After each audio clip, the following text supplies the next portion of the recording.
Just they did. I don't know nobody that would turn those down.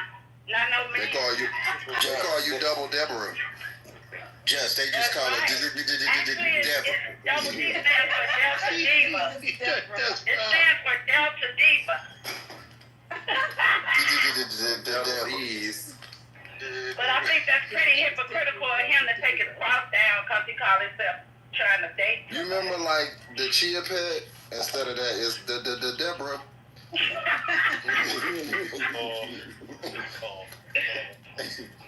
Yeah, but I want to tell him how he is old as his mother. Why is he so fascinated by my tits? Do he like his mother? He better go suck on his mom's tits.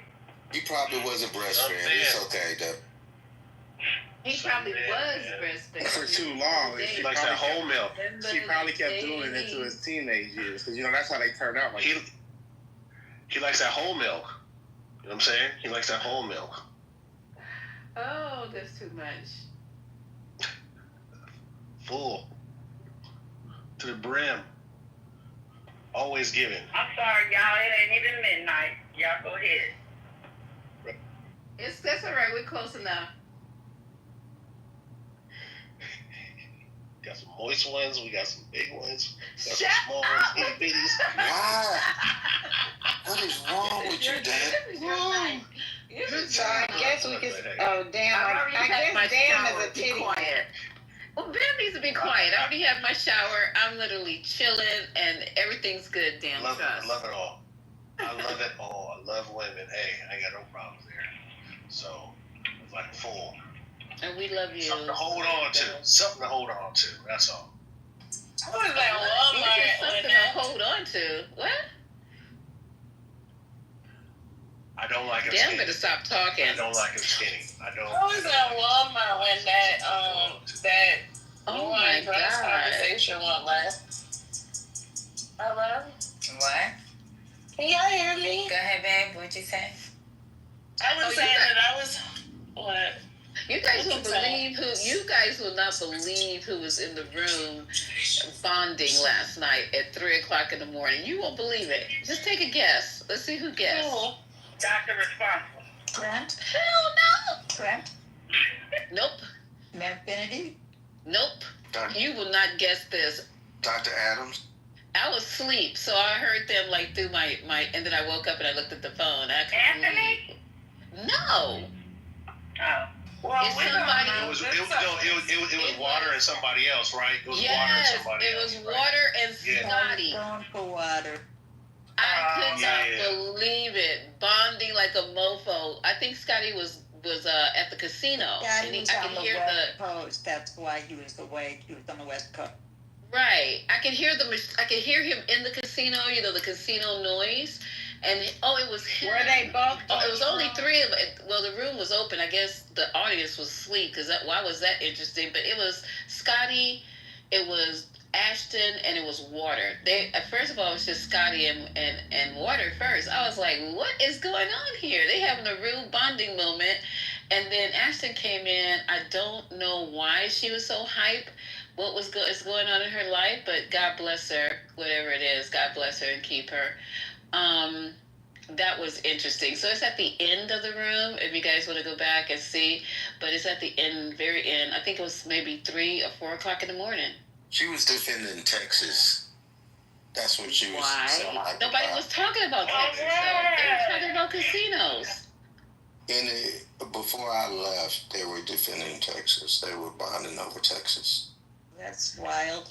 Lisa, have you guys talked about this alleged 50th birthday card that Trump sent to Epstein?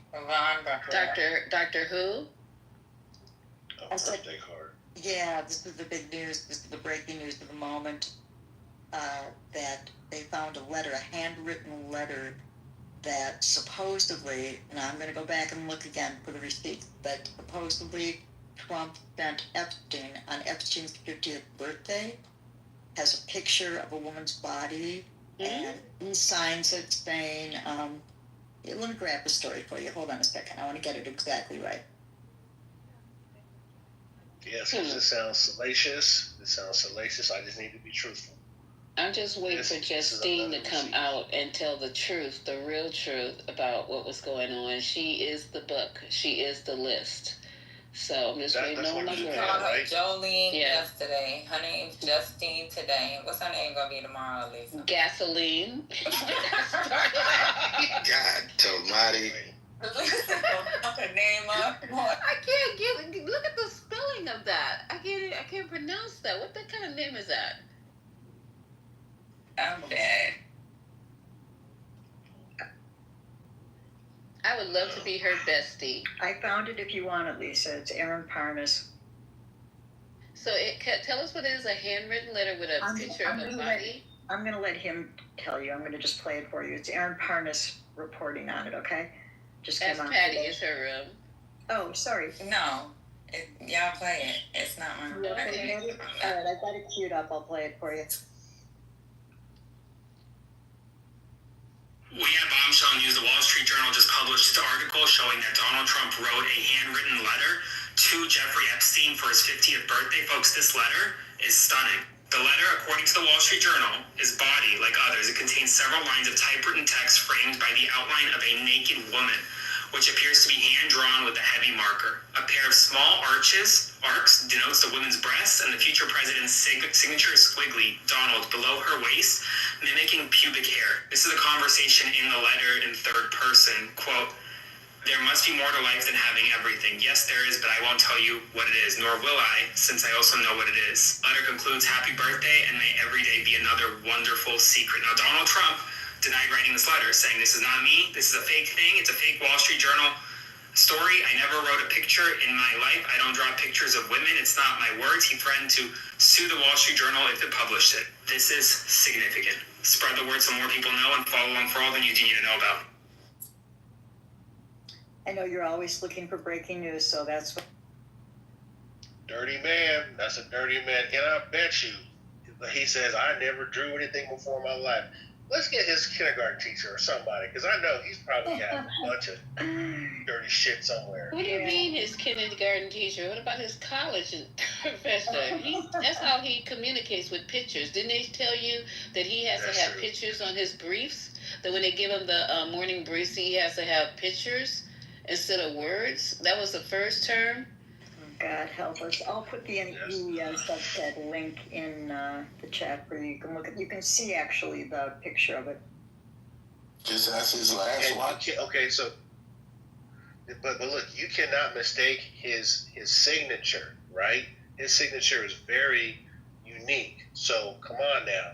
I mean, it's authenticated with that signature. So come on now. This is real.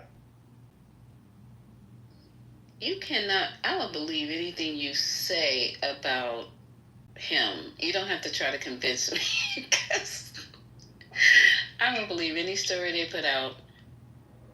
About him? You think it's just another made-up story? No, I said I believe everything, because all the stuff that we know that he has done, why would this be a bridge too far?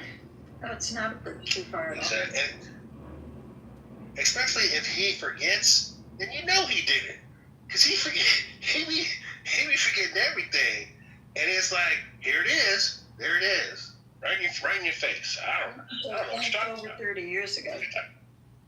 And this dude actually said, when was that, yesterday? He said that Obama wrote the Epstein list. I mean, this dude is so slow and so problematic. This dude got problems. It's that blood flow. That blood flow problem. You have lived your whole life lying, conniving, cheating, and stealing. And that's all he knew before we knew him. We just didn't know. But his family knew. He doesn't know anything else. He doesn't have a honest bone in his body. And he doesn't have a heart. His heart, he doesn't have one. So didn't multiple people in his family come out against him? Yeah. Like multiple people about his family. Cousins, his niece is sister, a psychologist or something. She wrote a whole book on him and told the story. So I mean, it is what it is.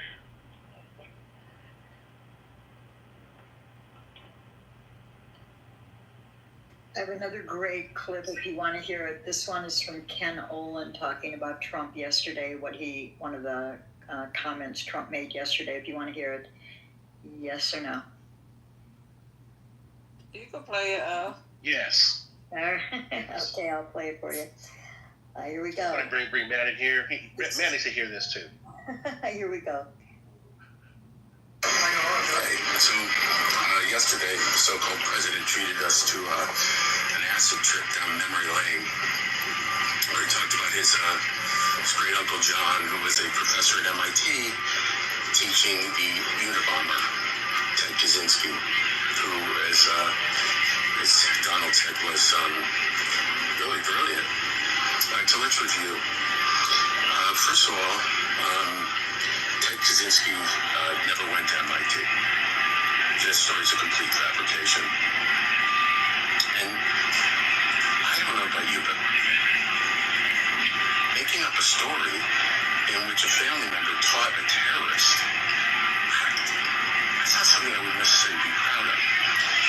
So my feeling is either Donald Trump is demented, insane, or he has tertiary stage syphilis. Either way, where are the lawmakers? This guy's nuts. Right. Did he say syphilis? That was his third guess. You know that makes people lose their mind. Tertiary stage. Right. Oh, okay. Tertiary syphilis. That's a good one. I'm gonna use that.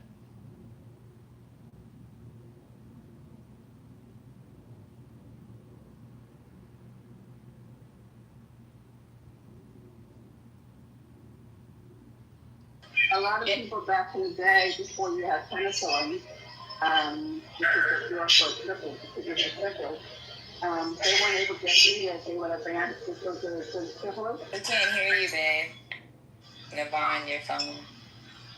Sound like Yvonne, you can give him coronary vascular disease and syphilis? No, I was saying back in the day,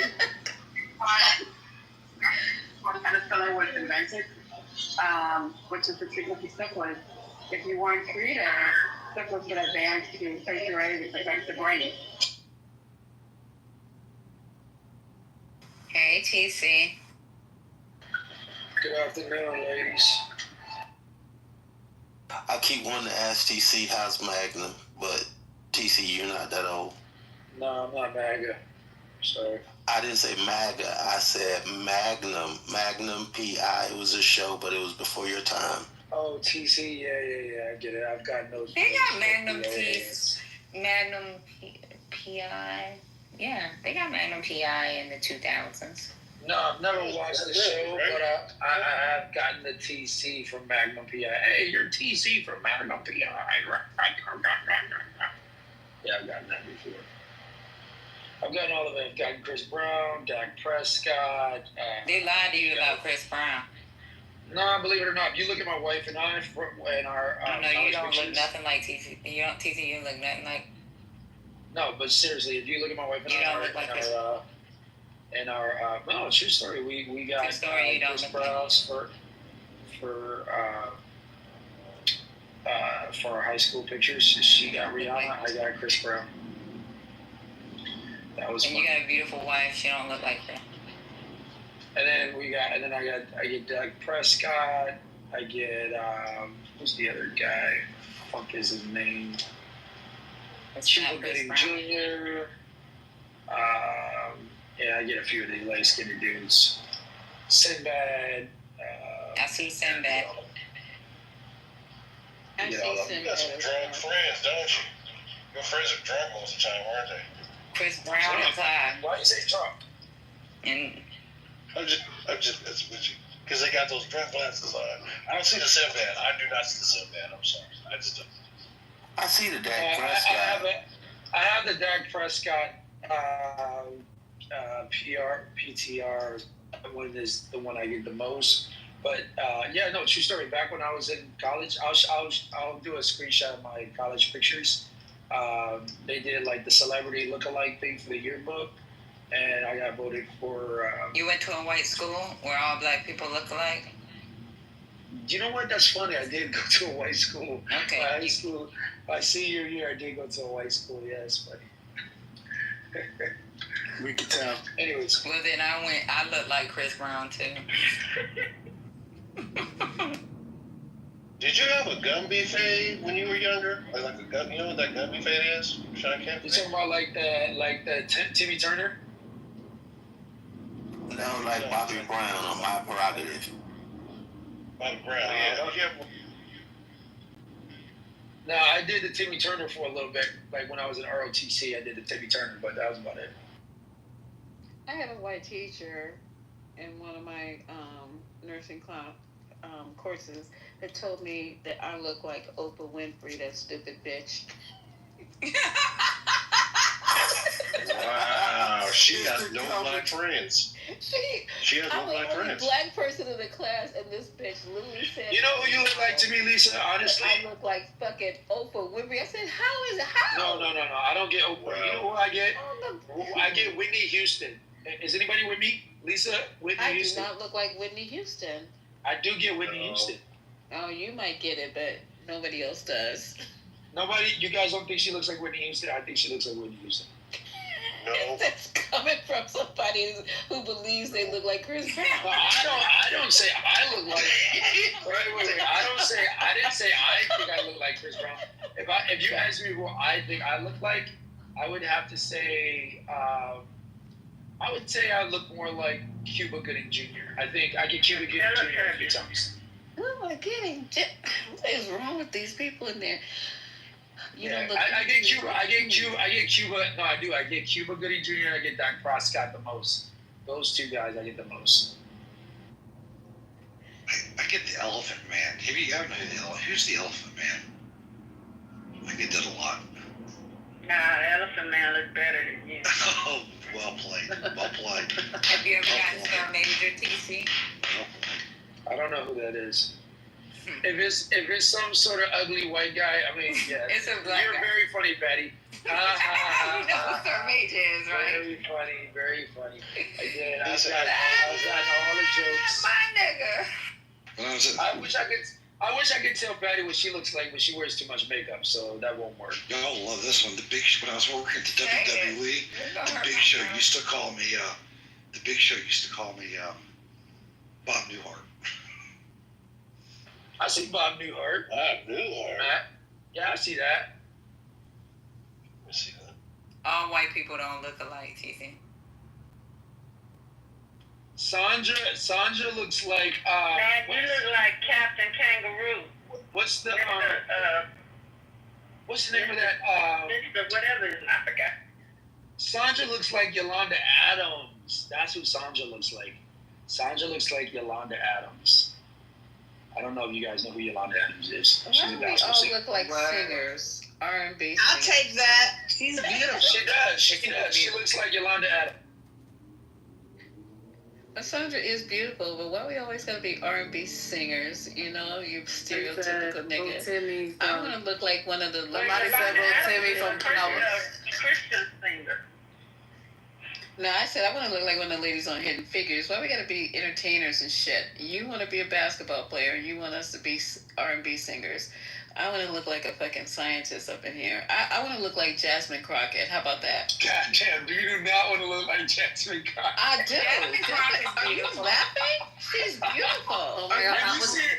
Wait, Did you check out her mom this week? No, She was looking so cute. Isn't it? Have you seen her without her makeup on? See, y'all be doing this women and shit, but like you gotta look at them without their makeup on. Have you I've seen her without her makeup.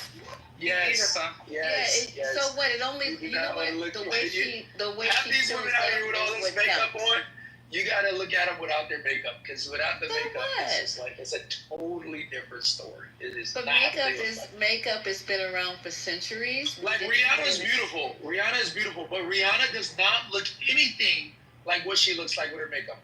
Like, that's a great example. Well, she has a makeup line. She's supposed to promote her product. No, that's fine. I'm not. Come out without promoting her line. I would have on so much makeup. I'm not stopping them from wearing makeup. I'm just saying they don't look. When we're talking about who people look like, you can't because the makeup just completely changes the face. When I look at Rihanna without makeup, she looked like I would not be able to recognize her in a lineup, and neither would none of you be able to identify Rihanna in a lineup without her makeup. He said, right? You know what he just said, ladies?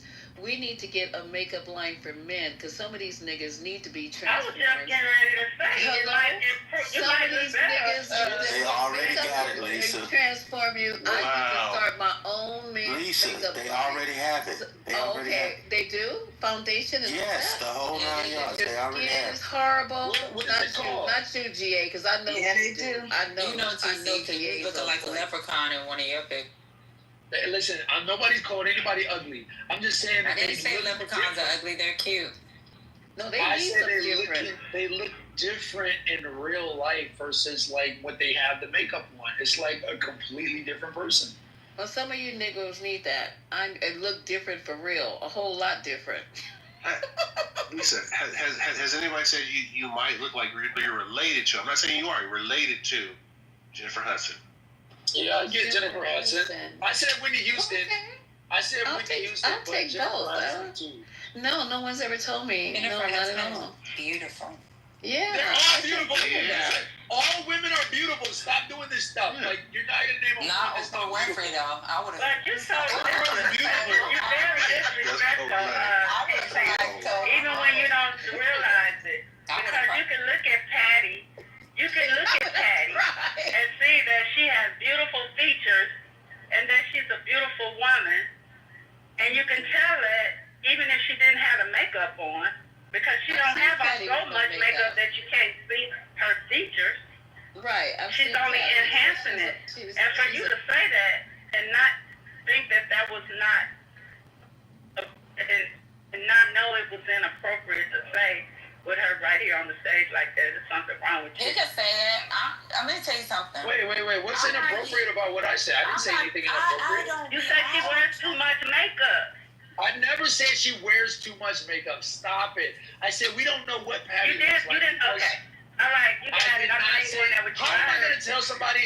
am I going to tell somebody they wear too much makeup? I don't wear makeup, so how am I going to tell somebody they wear too much makeup? I never said somebody wear too much makeup. I've been on Chatter Live. So what did you say? I said we don't. I don't say. I said because we don't know what Patty looks like because she wears makeup. Is what I said. I didn't say she wears that night I was on live. I was in my nightgown. My homegirl was in my nightgown, and we had no makeup on. I've never seen you without makeup, so I'm happy to look at you without makeup and tell you what you look like. But I've never seen you. That's fine. I'll let you know. He's happy how she looks without makeup. How did TC, please? Now, nobody needs your approval. Nobody's asking for approval. I said, you guys told me who I look like. I said who you look like. I'm not saying anybody gets approved here. Like, I got a whole wife. No, you said I would love to see you without makeup so I can tell you who you look like. She looks like Patty. So we don't need to look like anybody. But we're talking about doppelgangers. What do you think about your... Okay, so since you got some opinions today, what do you think about your president getting ready to die of coronary vascular disease? How about that? They did not diagnose him with coronary vascular disease. What did they tell me what they diagnosed him as? Yeah, it was like intervascular disease. It's like it's common. There's no intervascular disease. CVI. It's intervascular or something like that. It's no inter. CVI. What is it? CVI. So it's not coronary vascular disease. It's very common on older very people. Common. You probably have it too, Matt. All fat men have it, especially fat white men. They all got it. And you being a nurse, Lisa, you should know not to misdiagnose somebody. At least they're honest about it. No, excuse me. I didn't misdiagnose anything. I know what I'm talking about. You don't. Don't challenge me on medical shit. First of all, you know he has coronary vascular disease. Okay, you and Matt just keep talking among yourselves. Okay, I got two cardiac surgeons. Let you guys go ahead and tell us what it's all about. TC, at least we're honest about his health condition, right? At least we're honest about his health condition, TC. It's amazing how you maggots know everything about everything. Can you tell me how cardiovascular surgeons go in and do a cardiac, ischemic heart. Can you describe to us how that procedure is performed? Yeah, they take a pincer, run it through the veins, through the left artery of the heart, and they He knows nothing of what he's And then you blow. the ventricular artery. Yes, I know exactly what. No, you don't. Because I just made up some Matt said, then you blow. Do you know the difference between an artery and a vein? Do you know the difference between an Do you know the difference between an artery and a vein? Do you know that? Oh, God. Why did I go down this road? Ventricular artery is. Yes, I am. The ventricular artery versus what? The aortic artery? That's correct, Lisa. Good job. You get a brownie point. Good job. Nigga, you do heart transplant. Good job. She just made up a whole thing, and you went to explaining something that she just made up. Literally made it up. Aortic artery is a real thing. And you over here trying to sound smart, They bro. explain it. That's hilarious. I know there's the aorta and then there's the ventricular artery. So. Oh Lord, yeah, you do, baby cake. Already. PC, how was it going to Liberty University being the only Democrat in the whole film? You know what, Patty? You so Patty. No, Patty, I really want to know. Geez, Were you you went to always a Liberty? Democrat or you were a Republican? I don't know. Maybe when you could tell me, Patty, what it was like being the only female military officer DEI hire. So you can tell me that. I wasn't a DEI hire, brother. TC, you went to But Liberty? for real, how was it? I wasn't a Democrat when I went to Liberty University. I was This man flip-flopping getting out. I'm telling you. Actually, what I did was I actually ran my own club, and so I started my own club at Liberty University. What was it called? Tell me more about this. It was called the Independent Club. Back and forth. It was called the Confused Club. Who was your who The was your Dunkin' Donut Club. guidance? Dunkin' Donuts. So wait. So You remember his story about his donuts, right? It was the Donut Club. That's how I know you guys got long memory because she remembers the donut story. Yes, That I was- do. Yes, and that was actually the club that I had the donuts in my car for. So that's funny that you guys remember that story. That's how y'all know I wasn't lying about it because I was actually donut the club I was raising. No, we raised money for my club by selling donuts. And he got pulled over with some donuts. With some Krispy Kreme donuts. In my Chevy Aveo, hold on. In my Chevy Aveo, I got pulled over Oh, because please the don't tell officer this thought I was story. doing evasive maneuvers. Please And don't. then he had a dog run around my car, pull me out, put me in handcuffs, put me in jail, If you had that and Krispy said that Kreme. I had. That he had cocaine on the donuts. That the dog hit on my donuts and there was nothing to be found in the The donuts. dog hit on my donuts. Oh, wait a minute. I am liberal. I see what you just wrote. Not just wrote, but black people talking about health. That's a twist. And then you put a laughing face. Who's that? Well, you can show up on Sundays where we talk nothing but health. And if you're an African American man, which you got a man face in there, I don't know if you're a man, it's even geared towards you.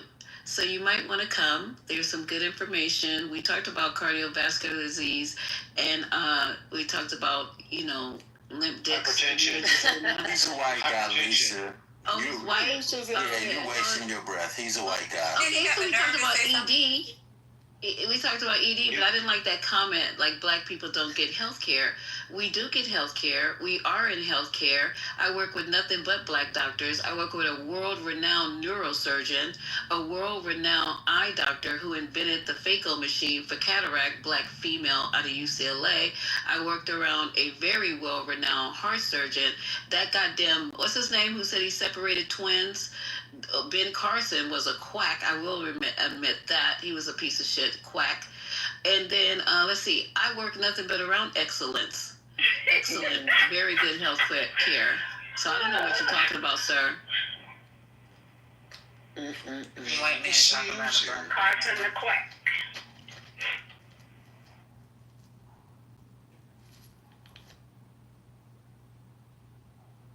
So what was the name of your club, TC? Dope Boy. I know you got caught up, Dope Boy.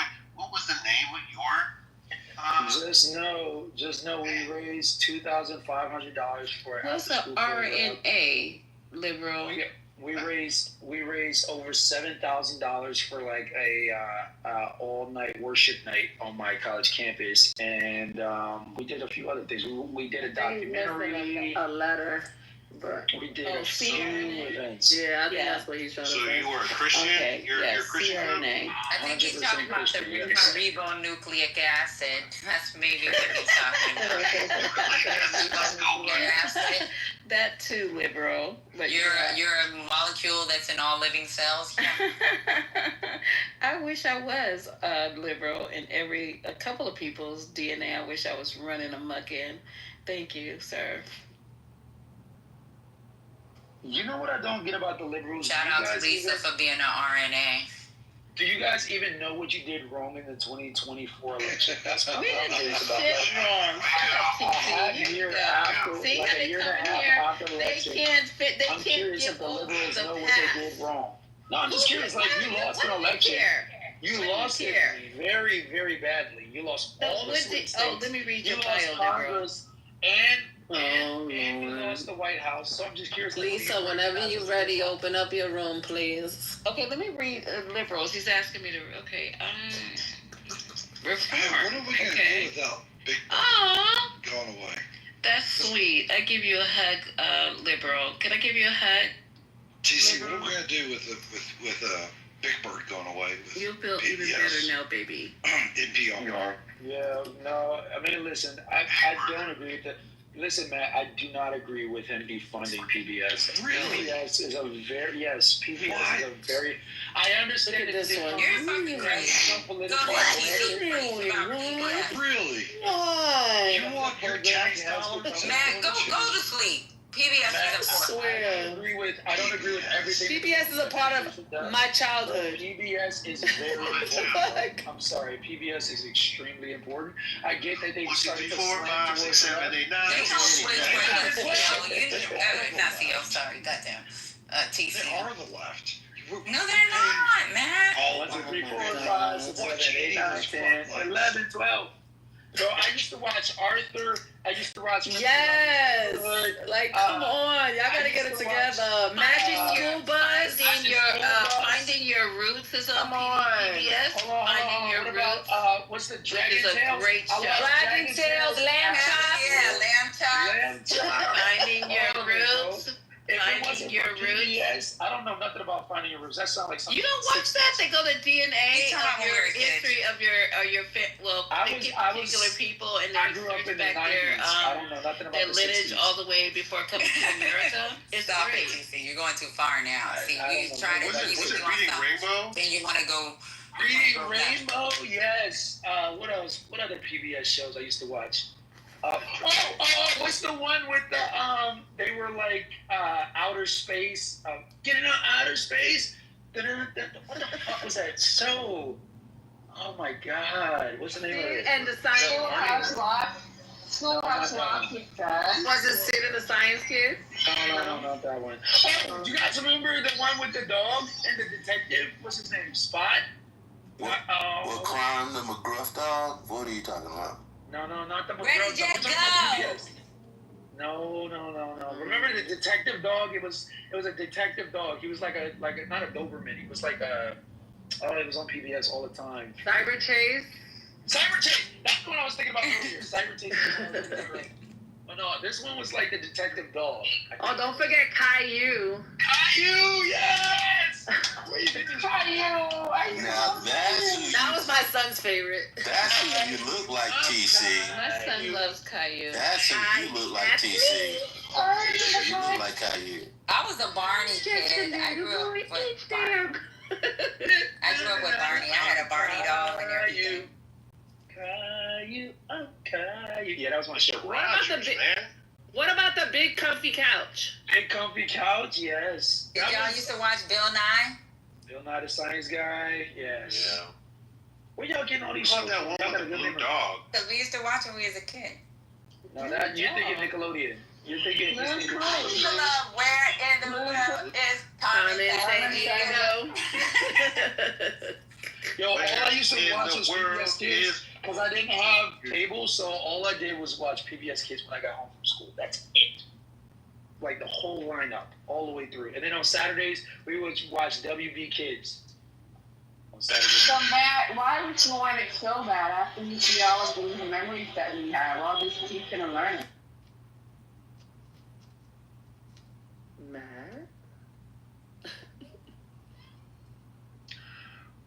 For my kids, dude. What was that one girl? She would fix animals, dolls. What was that little black surgery girl?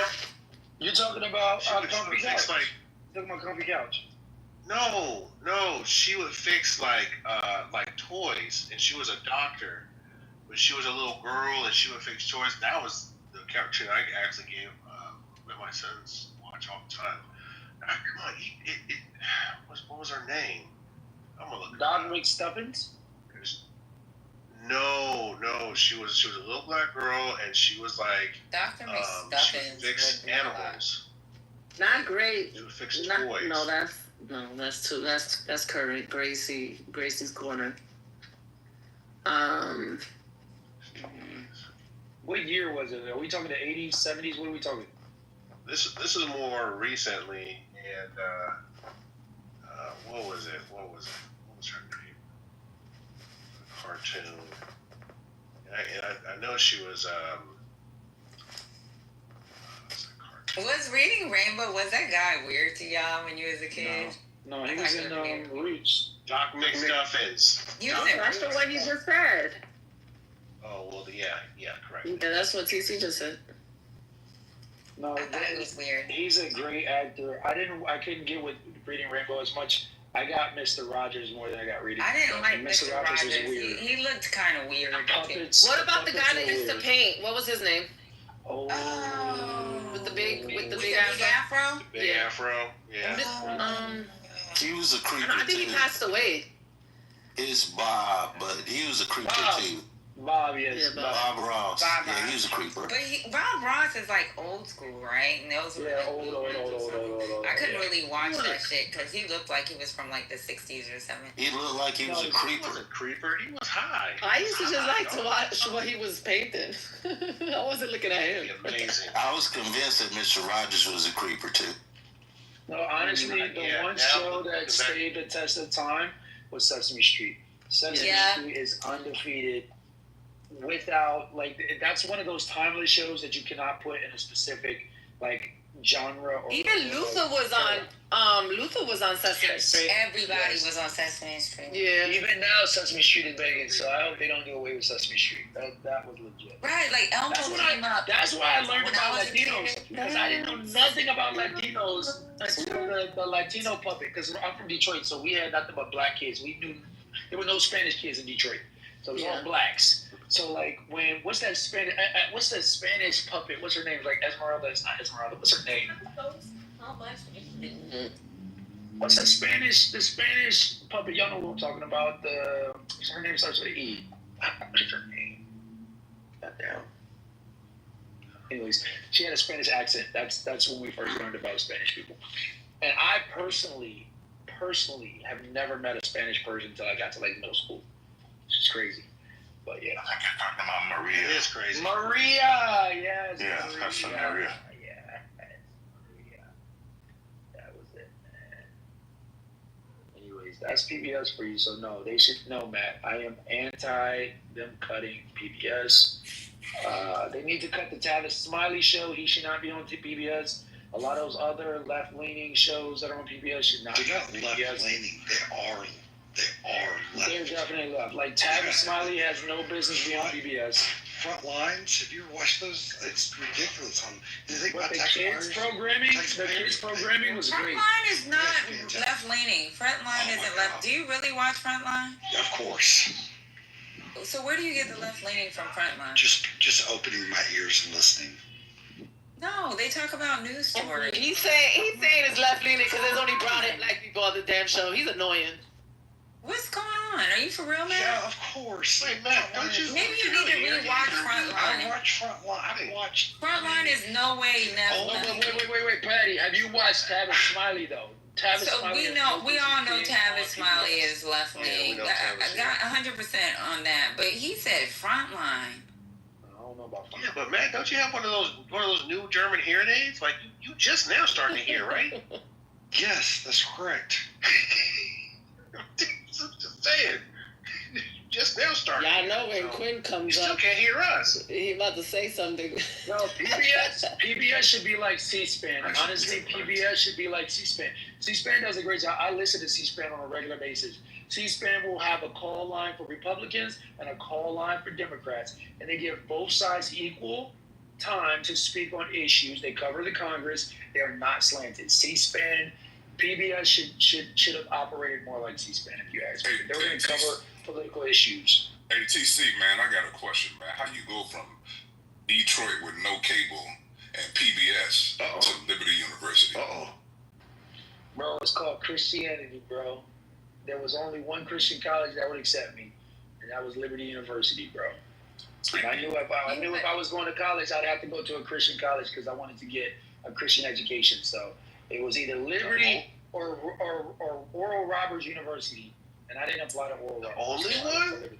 TC, somebody said you're the biggest heathen on Clubhouse, man. What's up with that, boy? I might be, but I'm saved by grace. So I appreciate the grace of God that covers me on a daily basis. I wouldn't be here without the grace of God. So listen, my man. You know, but for the grace of God, go on. So I'm just argue with that. I'm a topic. You didn't say it about these kids when they're taking away Head Start. You didn't say that about them poor people when they're taking away SNAP.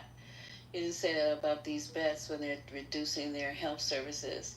You didn't say that about these other marginalized people who they're reducing their health care. You didn't say that about nobody that's being affected by your administration. So now you are religious up on this stage like you really care. Wake it up. That's some bullshit. So maybe you didn't hear my position on Medicaid because you'd be. I'm talking about. Okay, so what's your position on Medicaid? I don't think work requirements for Medicaid. I don't think that's a fair way to go about cutting frivolous spending because there's a lot of single women, single parents, women particularly, who cannot meet that work requirement, and they rely on Medicaid for healthcare for them and their kids. So I was against that Medicaid cut. Okay, so don't put it on single women with children, sir. We all. No, that's one of the examples that I use for why I disagree with it. So that's a clear example. Okay. That's a clear example of why I disagree with it. Medicaid are already working, sir. That's true. Hold jobs. They're not going to lose their Lisa, Medicaid. are you just trying to pick a fight with him? He's like agreeing with Yes, correct. I'm 100% agreeing with you. TC, why you need to? CEO, why you gotta put on your cape for TC? You and Matt. He need backup. Y'all the pimps. Y'all the Temptations. All the maggots stick together. What the hell? He Y'all get together and understands rational thought, Lisa. No, it has nothing to do about rational thought. You voted for Trump, and you got on this stage talking about motherfucking rational thought. Well, me and the rest of the swing states, so clearly I'm not the only one. So nobody's saying that the motherfucking free swing states are rational. What the hell? They voted for Joe Biden. Yeah, and they broke as fuck. Okay, so I don't know why you laughing. You laughing because we voted for somebody like Kamala Harris versus a SA, a child molester, a fucking rapist, all the criminal felonies he's been convicted of, a tax evasion, bankruptcy. Okay, he cussed, and now look, check this out, TC and CEO and all the rest of you. God don't like ugly, and karma is a bitch. This nigga now walking around with a disease that can stop him in his motherfucking tracks. The next time he goes to bed, he might not wake up with his fat, swollen ankles. Yeah, so don't come in here and act like you some good ass Christian man and you here and you worried about people. I don't give a fuck. We're not talking about Joe Biden. The subject was Donald Trump. The subject in the class. That's why you would have failed the test, because we're talking about Christopher Columbus and you writing about Martin Luther King. You would have failed the fucking test. We're talking about Trump. Did I not make that clear? Or do you need to get further down, closer to the teacher's desk? So, Lisa, can I ask you a few questions about the CPI? No. No? Okay. Yes, you can. Yes, you can.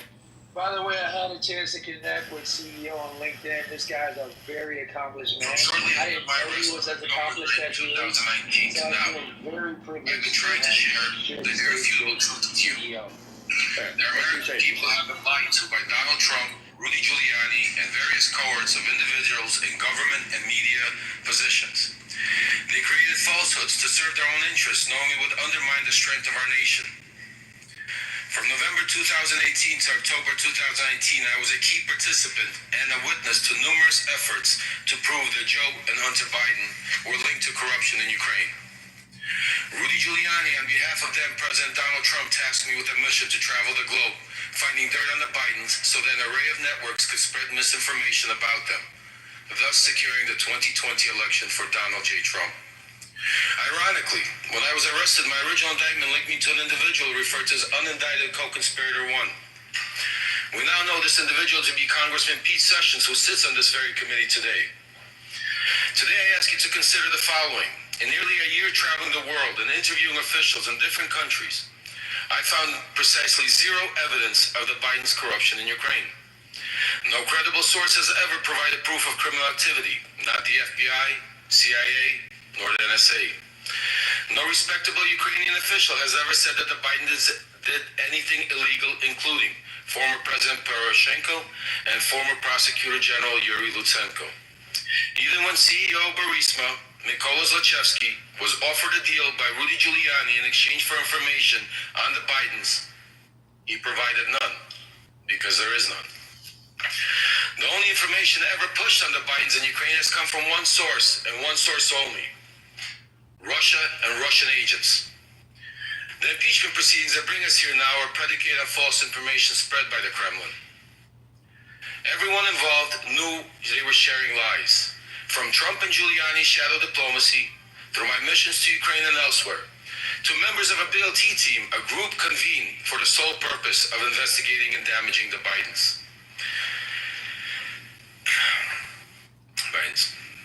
Everything was for the ultimate benefit of Donald Trump and thereby Vladimir Putin. Because the team's investigations were centered around Biden and Ukraine, I was designated the point person in every matter they pursued. That is how I know with certainty that these Biden stories are untrue then and are untrue now. Congressman Pete Sessions, then Congressman Devin Nunes, Senator Ron Johnson, and many others understood they were pushing a false narrative. The same goes for John Solomon, Sean Hannity, and media personnel, particularly at Fox News, who use this narrative to manipulate the public ahead of the 2020 elections. Sadly, they are still doing this today as we approach the 2024 elections. We cannot separate this conspiracy from the Russian-Ukraine war because Trump has no intention to keep aiding Ukraine. Without the support of the United States and NATO, millions in Ukraine will suffer and die. Okay, that's enough. Who is that speaking? That was Lev Parnas when he was talking to Congress. I shared a stage with Lev Parnas a couple of days ago, and he's a doubly minded man, in my opinion. Oh, wow. Yeah, he has lost any and all credibility. He seems to straddle the fence. I'm sorry, TC. You are just lost right now, dude. He's coming clean. He's telling the truth. Why are you saying credibility? He continues to straddle the fence on issues that he was found to be inconsistent and flat out lie about. He continues to straddle the fence. I mean, if I lied about something, He has receipts, yo. No. He has all the receipts. You can't come out and say I lied about this, that, and the third, and now you need to trust me now. But then turn around and say, now I'm lying about this, and so now you need to trust me on this. And you've been following Trump for 8 years, though? You've been following Trump for 8 years, and that's your statement? So, I'm sorry. TC, one second. I just ask a clarifying question. Did you all already go over the Epstein Wall Street Journal article? Did you already talk about that? Yeah, we talked about that. Kinda earlier. A couple times. You're mistaken. I didn't vote for Trump because he's trustworthy. You guys think that we aspire for our presidents to be some, like... Well, then why are you talking about somebody's trustworthiness then? Because we're supposed to be adopting what Patty just played as somehow, like, true truthful and legitimate. Now, I don't legitimize those words. He played the political side that he needed to play to get what he needed to get, and now he's trying to play the other political side because he was exposed for being a liar. And you did vote for his trustworthiness, because otherwise you wouldn't have been up here every day defending the stuff he was doing. You defended it, so then you trusted his. So then you believed you did. Well, he didn't do it. Let's set the record straight, Deborah. Hold on, let's set the record straight, Deborah. What I did was I predicted what he would do, and you guys called me crazy and silly and stupid. And then when you found out I was 110% correct, you went. I'm talking about the things that he did, not predictions into the future, clown. The stuff he already has done. I didn't defend Trump. I told you yes, you did. You with every other MAGA defended him. That's what y'all did. Okay, so you're the only MAGA that didn't defend him, right? I'm not MAGA. I don't yes, you are. No, I'm not. Yes, you are. I don't defend Trump. What I do is I support the things that I support, which I think he's done a good job on, and I criticize what he I'm not talking about since he got into office. I'm talking about before that. Hey, TC, can you honestly say that you don't defend Trump? Can you say that with your whole chest? Because I've been in several rooms with you, and I've heard you give some voracious, long-ass defenses of everything Trump has done. Can you really say, I don't defend Trump with a straight face? No, CO, you've not been in rooms where I've defended everything that Trump has done. You did say We're talking about predicting what he would do in the future. If anybody knows that I don't defend everything Trump does, is you, CO, because we've nobody said you defended everything. You said I defended everything. I'll tell you, TC literally picks the side where he can get the most talking time. If you know TC from the past, he was literally caping for the Democrats so much because, you know what, at the time he was in a room, Debate the News, where it got him a lot of talking time. And then when it stopped, he had to change his side. So now he had to be, because, you know, he needed more talking time. I don't know if he thinks it's going to benefit him financially, because maybe there's some people on this app that he's like, oh shit, let me get on their side, and, you know. But clearly, you know me so well, JD. Hey, bro, hey, you just laughed from your whole set. You just laughed from your whole set. Because he just called you like, more talking time. This is where didn't TC you laughed because he told you because he called you laughing. No, I'm laughing because it's all the way in your gut laugh. Come on, TC, bro. You know I'm right. You go switch to get the most talking time, bro. Come on. Wait, TC, didn't you get chewed up and spit out by Malcolm Nance the other day? You got chewed up and spit out by a professional, by Malcolm Nance, and he knows what he's talking about, and you still came through. We litigated that the other day. DC, I did not get chewed up and spit out by anybody. No. I did this before Candace Owens ever came out against Trump. Candace. He said he stood it up before her, Lisa. He stood it up before her. I had a backbone before Candace had a backbone. I was the Candace Owens of Joe Biden, and then I switched. And this was long before Candace Owens ever switched on Trump. And she does it for monetary, and she did it for monetary gains too. Well, I don't do it for monetary. Well, I had a legitimate conviction, and I was right. I was 110% right, JD. And let me tell you something else. I took a lot of heat for it. Guess what? I did it because I had a conviction, and I still have the same conviction today. I do not defend everything Trump does. That is a lie. I criticize a lot of the shit that Trump does. On this very stage, I criticize his birthright citizenship policy. I said that shit is not constitutional. Oh, wait, hold on. So it was about a year ago today that you were in Lisa's room, and Lisa was giving you a hard time, and some of the other women were, and you were like, you know what? Y'all making me sick. I'm going to vote for Trump. Exactly. And that's what it happened. He's right. It happened on Lisa's stage. It happened. Right. He's right. Lisa, you gave a year ago today. And look at you not voting for a pedophile, TC. Look at you not voting for a pedophile. I gave him the itis. It was in Lisa's room. CEO is 100% correct. I was flirting with it, and then it was in Lisa's room. And then there was this mob mentality that came out against the guy. That was the guy. You so silly. Hold on. There was a guy that was very sincere in his convictions. He was very honest. He was giving his opinion, and you guys jumped on him like he was the fucking Antichrist. And I said, wait. How you guys gonna do this against this guy? He's giving you guys his honest opinion. He's not slanted at all. The guy's not fucking like bought in or biased to the nth degree. He's willing to concede certain things, and you guys were eviscerating him.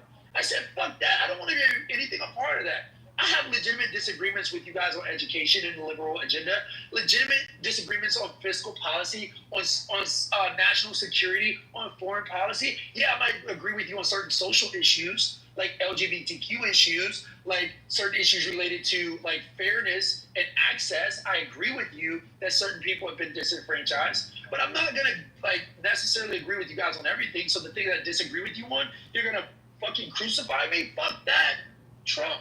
2024. And you also So you voted for a pedophile then, in spite of everybody.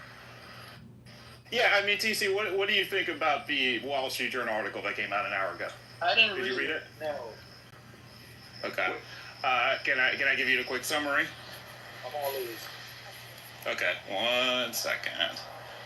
All right, so there were basically about 8 bombshells in there. There was a naked sketch. Trump's birthday note to Epstein was typed inside the outline of a naked woman, complete with his signature scribbled as pubic hair. He said, happy birthday. May every day be another wonderful secret. That's how the letter ended. Trump's own words.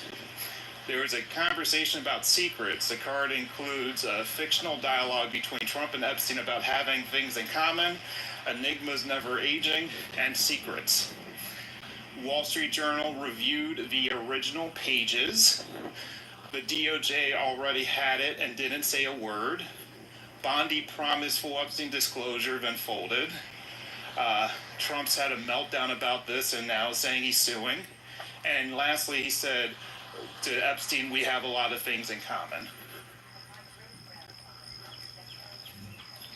What are your thoughts? I just want your feedback, yeah. That's some creepy shit. I mean, you won't catch me in a room sending pubic hair notes to a pedophile. I don't even walk in those same circles. I don't even operate with those type of people. Well, right, but you vote for him. You vote for him. Hold on, Doc. Yeah, that's my point. So, is it your position that all this doesn't matter? It doesn't matter about his personal life. You're just voting on policy. Is that your take on the TC? Somebody else can answer that question. Well, let's give TC a chance. TC, if this came out before the election, would you have still voted for Trump, or would you have just not voted? How are you going to ignore JD's question so you can just put your question out there? Because TC said he wasn't answering it, Patty. He said he wasn't going to answer it. TC running like a bitch. I'll be honest with you, right, CEO? Because I respect this guy. This guy's a very accomplished man. He's done a lot. I didn't even know how accomplished this man is. I don't even know why he's on fucking Clubhouse. Now I get oh my God, about what? CEO, what's going on here? I have no idea. I have no idea. He said it. I appreciate it, but no idea. Is he putting your pants? This is crazy. No type of he said this like 3 times. Like we didn't hear him the first time, and we know how accomplished CEO is. It's just like Donald Trump. That's what Donald Trump does. This is crazy talk, Kelly. I don't know why he's on Clubhouse. Same reason you are. I mean, I get that. Like, people ask me why I'm on Clubhouse, and I'm like, yeah, I kind of enjoy the banter. But like, well, then here you go. Well, you see, he still ain't answered the question. Come on, y'all. They never answered the questions. I think this moment deserves some recognition. He was going to vote for him, whether or not you read that or not, CEO. That's the answer. Because if he had a different answer, he would have said it. Let me ask you a question, CEO. What is your criteria in a president, agnostic to morals? Being able to unify the country, having this leadership characteristics that I teach my son. Oh, wow. Right? And do you think that the past 3 administrations... Well, hold on. Let me respond to Lisa. So, interestingly enough, Lisa, my son, hates Trump because he doesn't align with what I taught him. So, that's... Yeah. So excluding Trump, do you think the past 3 administrations line up with that conviction? The last 3 administrations. Okay, so that goes Obama. So the first year of Obama and his last year, I think, did. And I think Obama was getting. I mean, every president's last year. Well, no, let me just finish. I don't know if the last time you've gone back and listened to Obama's farewell speech in January 2017, but it was pretty epic. And it really showed he has like a complete mastery of what this country is, can be, and where it could go. So, like, I wish he could have had a 3rd term at that point. Well, I voted for Obama in spirit. But I'm particularly okay. Fine, I'll give you. What the fuck is that? What does that mean, y'all? He said he's Joe Biden, particularly his last year. He may not have been old enough, Denver. Why don't we look at Joe Biden's expansion He of does sound like he's 5. by preemptively pardoning his entire family and his son for crimes committed going back years, even a decade possibly. What type of integrity does that? Yeah, so if it was 20 years ago, I would have completely slammed that decision. But in this political environment, knowing that Trump was coming in, it seemed like a rational decision. I would have probably did the same thing. So because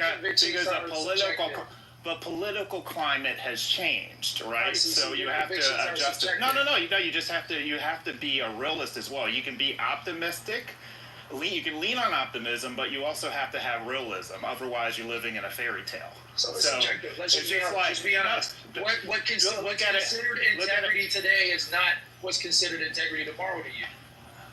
It's not so much that. Integrity is integrity, but the matter of how you respond to certain situations do have to adjust on the time. Sometimes you're going to be grayer than you otherwise would be. I'll give you another example. I think GA talks about this all the time.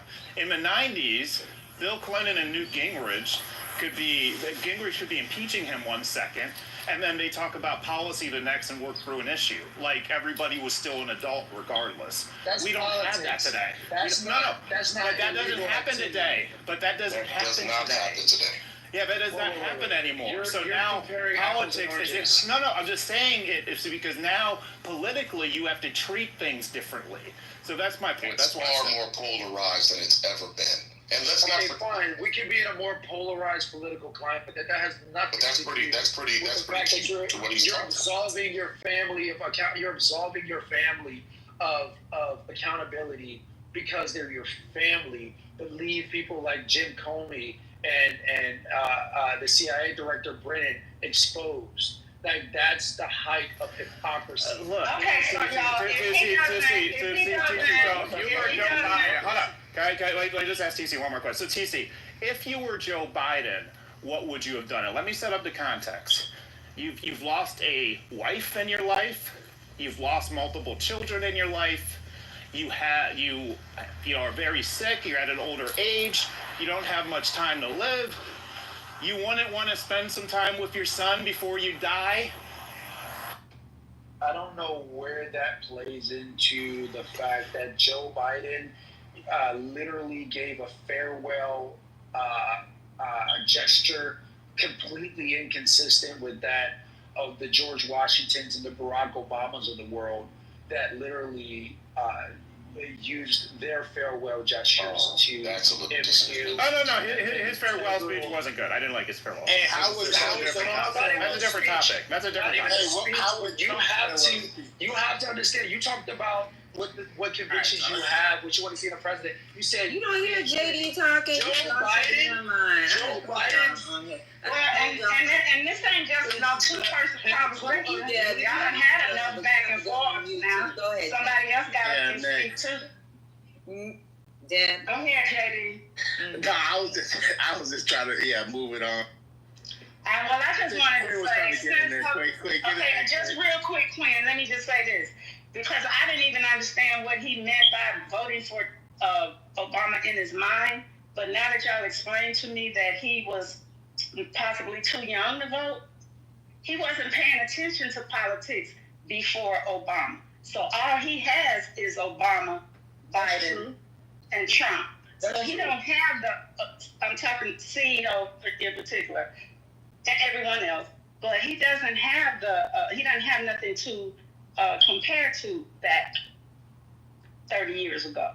He just has the president as it started to change how, working together. Yeah, I agree with that. Thank you. Deborah, thank you for explaining that to me. Barack Obama was a big monumental shift in politics when I was in high school. It has been the honor of my life to serve you. I won't stop. In fact, I will be right there with you as a citizen for all my remaining days. But for now, whether you are young or whether you're young at heart, I do have one final ask of you as your president.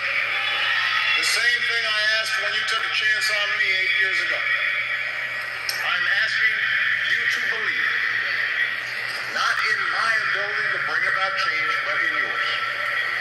I'm asking you to hold fast to that faith written into our founding documents, that idea whispered by slaves and abolitionists, that spirit sung by immigrants and homesteaders and those who marched for justice, that creed reaffirmed by those who planted flags from foreign battlefields to the surface of the moon, a creed at the core of every American whose story is not yet written. Yes, we can. Yes, we did. Yes, we can. Thank you. God bless you. I just played the last minutes. That's it. Sí se puede. And it's really easy to forget that what we saw during that time period and Obama's presidency in general has yielded what we are experiencing right now. The reason, and maybe possibly the sole reason, why we are experiencing what we're experiencing now. Yeah, that can't be forgotten. If you don't mind, I want to read a portion of a speech that I really enjoyed. American exceptionalism isn't about our country being flawless. It has been about our continued willingness to change and make it better. Our progress has been uneven. The work of democracy has always been hard. It's always been contentious, but the long sweep of America has always been defined by a forward motion, a constant widening of our founding creed to embrace all and not just some. It's up to all of us to make sure our government can help us meet the many challenges we still face. Our youth drive, diversity, openness, and boundless capacity for risk and reinvention means the future should be ours. But that potential will only be realized if our democracy works. Only if all of us, regardless of party affiliation or interest, help restore the sense of common purpose that we badly need right now. Democracy does not require uniformity. Our founding fathers argued, they quarreled, and eventually they compromised. They expected us to do the same, but they knew democracy required a basic sense of solidarity. The idea that despite all of our outward differences, we are in this together. We rise or fall as one. Too many in our rural counties and our urban cities have been left behind. Black Americans must do a better job of understanding the shoes of a middle-aged white guy who on the outside may seem like he has advantages, but has seen his world upended by economic, technological, and cultural change. We have to listen. For white Americans, it means acknowledging the challenges of the history of slavery and Jim Crow laws didn't just disappear in the 60s. That's when minority voices express discontent. They aren't asking for special treatment, just the equal treatment that the founding fathers promised all of us. But this isn't easy to do. It has become safer to retreat into our own bubbles, neighborhoods, college campuses, or social media feeds, surrounded by the people who think like us and never challenge us. We have created this sorting that makes it easy to just look at info that fits our opinion instead of looking at the diversity of information that is out there. This represents a threat to our democracy. Without a willingness to admit new information and can see that your opponent might be making a fair point, we're going to keep talking past each other and we'll make common ground and compromise impossible. Protecting our way of life, I'm almost done. Protecting our way of life isn't just a job of our military.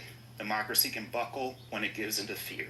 So just as we as citizens must remain vigilant against external aggression, we must guard against a weakening of the values that make us who we are. George Washington said in his final speech as president, self-government is our underpinning, safety, prosperity, and liberty. But from different causes and different corners, much pains will be taken to weaken in your minds the conviction of this truth. We must all be anxious, jealous guardians of our democracy. See, and let the congregation say amen. No, I'm not the congregation. I'm going to say, listen, I know Barack Obama's position. I know he had some of that he had to say. But some of that it's more aspirational than it is sensible to some degree. And the reason I say that is because, yes, we all have to have an understanding of each other's position. But one of us cannot be endorsing the power structure so that the other doesn't progress, even themselves. There's only one group of people doing that. Isn't that what he said, though? Isn't that what he said? Yeah. That's not what he said. Oh my God! Did you hear what he said? He didn't That's say. not what he said. Oh my God! He didn't say concede. Listen. He didn't Brother, say concede. I got 2 ears and 1 brain. Okay, I know exactly what he said. He didn't say CEO, explain it. Yeah, he didn't say. But go ahead. Let me just say this one point. He didn't say concede your position. He said admit they might have a point. Like if they say 20 things, they might have a point. Brother, that sounds admirable. It does, but there has never been a lack of understanding from one group of people. There hasn't been. That is not the truth. We've never had a problem understanding anyone else's situation. We understand that very well. And I don't want to make this into that. I'm just, because we'd be isolating parts of the speech, because most of it I agree with. I'm just saying that in general, what it makes, it's of the mind that when there's 2 people arguing and there's one person that started it, that you're going to address both people so that you don't have to address one. That doesn't get you where you're going. But I also agree. It's 2 people should dialogue with each other and not talk past each Listen, other. but here's the problem. You have to address. Correct. That's a way of safely addressing a problem without having to point out the issue. I don't agree with that. So the reality is that there's been no problem from people who have been systemically oppressed in that position to ever understand what the other is experiencing. We recognize that there are poor whites. What we also recognize is that those people endorse a power structure because they are trying to protect whiteness. And that is exactly what is happening right now. So there's never been a misunderstanding from the other side of that equation. There hasn't been, nor do we have the power to do anything about that, at least not from a systemic aspect. You are endorsing the power structure. So if you have to address those, and again, I have to say this, I'm not saying that because I expect Barack Obama to say that from the platform that he was. He has to address that the way that he did. But that is more aspirational than it is sensible. It's a job of a leader. Has to do that. Exactly.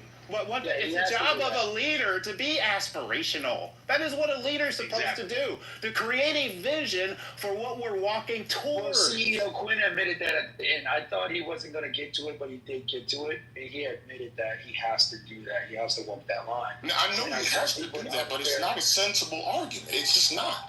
It's a very sensible aspiration. It's a speech. That's what it's supposed to be. That's what it's supposed to be. It's supposed to be aspirational. Well, listen, aspirational doesn't get us across the line. Aspirational. It did for Dr. King. It did for Dr. King. No, it did not. I was trying to look up something. It does not get us across the line. It starts It to walk. moves us forward. It doesn't. The idea is to move forward. I have. Okay, go. So I was looking up something. So like we do LPD, right? And I had this black general. His name's General Hamilton, and something I wrote down in my notes, and I like keep this in my notes. It's even on my phone, and it's understanding power perception helps navigate real power. And he was talking about white people and de-radicalization and how it requires insight. So like when we have these conversations and we try to understand, like This all happened during the BLM with Charles, right? He actually talked to us about like why other people may feel some type of way. And when he said those exact words, I like wrote it down in my notebook, my OPD book, and then I put it in my phone because it does make a lot of sense. You have to understand other people. So I do agree with CEO.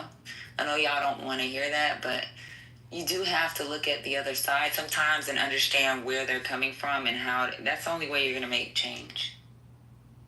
And that doesn't I mean disagree with it's that. your core point though either, right? That doesn't mean that you completely acquiesce your convictions and your morals and your your core belief system. It just simply means that you take into consideration the other perspective and you adjust accordingly. It doesn't mean that you need to give up any ground.